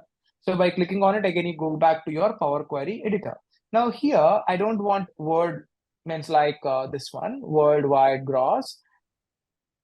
I just want GDP data. So I can just click on enable load and again, click on close and apply. So by clicking on close and apply, again, you are able to now see, instead of worldwide gross, you're able to see that GDP data here. In this way, this is one of the best practice to follow in lines of performance. Which files are needed for you to visualize it, only load that data. Unnecessary data can be placed in Power Query. You can clean all the data, you can keep it in the Power Query. You don't need to pull everything into your Power BI. Now, if I go back to your transform data,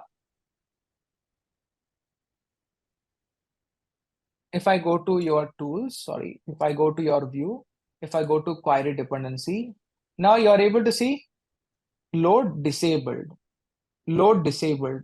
So GDP data loaded. This is disabled. Able to see this? Yes. Right? If you're having multiple tables, all the tables related queries you can understand here. So instead of searching what you loaded or what you not, you can just see everything here inside your query dependency. Now here you got one more option. What is that? Include in report refresh. Now the goal of any visualization, any data is not to just to have a static visualization, to have an updated visualization. So if you uncheck that report refresh, the data may not be refreshed. So in order to refresh your data, like when you schedule it for a scheduled refresh or automatic refresh, this include refresh need to be a check icon. Got it? Yes, sir. And so, like for every change in the data, it will refresh the entire data set, or like while reopening only? No, for example, again, now whenever you open the data in Power BI, there is nothing like a live connection. Whenever you open the data, now if you see, I'm opening the Power BI, let's say after 1 month, it's going to say this data is refreshed like 30 days back. If you want to refresh, I can click on it. But when you go to real time, we may not rely on Power BI desktop, right? All our operations are relied in our online. So we schedule a refresh in online. So every time it's going to be refreshed. Like you can set a time. I showcased it right in the one class. So you can have a scheduled refresh at that time it's going to be refreshed. Okay. Yeah. Like mostly the best practice is mostly in the evening. Like we will be generating the data from morning to evening, right? Night, maybe like while we are closing, the employees are leaving the office, maybe around 8 or maybe around 8:30, the data going to be refreshed. And the manager get a notification, man, you got a notification. We open that and we see it. So the refresh happens with Airflow or sorry, what is that? The refresh happens with Airflow or with the data engineer does it, right? Automatically. No. Like we can do it in Power BI Online. I'll be showcasing it in Power BI Online class. Okay. Yeah. And can't like if there is like so just a query question like yeah. Consider like there is 2 employee. Okay, first one has work on 500 rows. Okay, and if I come and if I add few lines of code like 7-8 lines of code, so it becomes 508 rows of code. So if he has done some visualization, will it make change to his visualization only, like in terms of data refresh, or just the data set gets refreshed? No. Like if you are having 508 rows, the 508 rows going to be added. That's what data refresh, right? So data refreshes. Now today you have 1,000 rows. So you developed a visualization for 1,000 rows. Tomorrow your rows got increased to 2,000. So data refreshes. So instead of having 1,000, now you are showcasing 2,000 rows of data in your visualization. Okay, that is a refresh, right? So mostly not columns. Refresh happens with rows. It's not with columns. Even though new columns added into the sheet, you not even included that into your visualization, right? So there is no use with that columns. Only the rows are impacting. Right. Right? Yeah. Okay. Thank you. Yeah.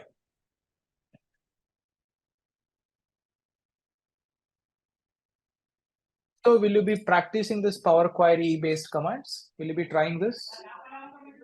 Yes, sir. Yeah.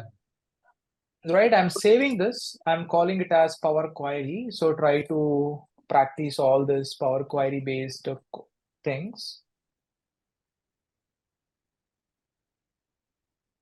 So Kant, can I ask one question? Yeah, please. Yeah. Like we have 1,000 rows data, right? We did the data cleaning and everything, means transformation of data and everything, and we created the visualization. We showcased it to the client. Then we moved to the means online services, Power BI Online. Look, and in next quarter, the 1,000 more data comes, for example. So on the data format is same. Again, we have to perform all those data cleaning, transformation, like that. Not needed. Okay, then how it is going to be refreshed? In case, see, like that's the reason. So what we do is whenever you are getting more data every time, that depends upon the architecture you are designing it. Now, let's imagine today you got 1,000 rows of data, and the next time you are getting another 1,000 rows of data. Let's say all the cleaning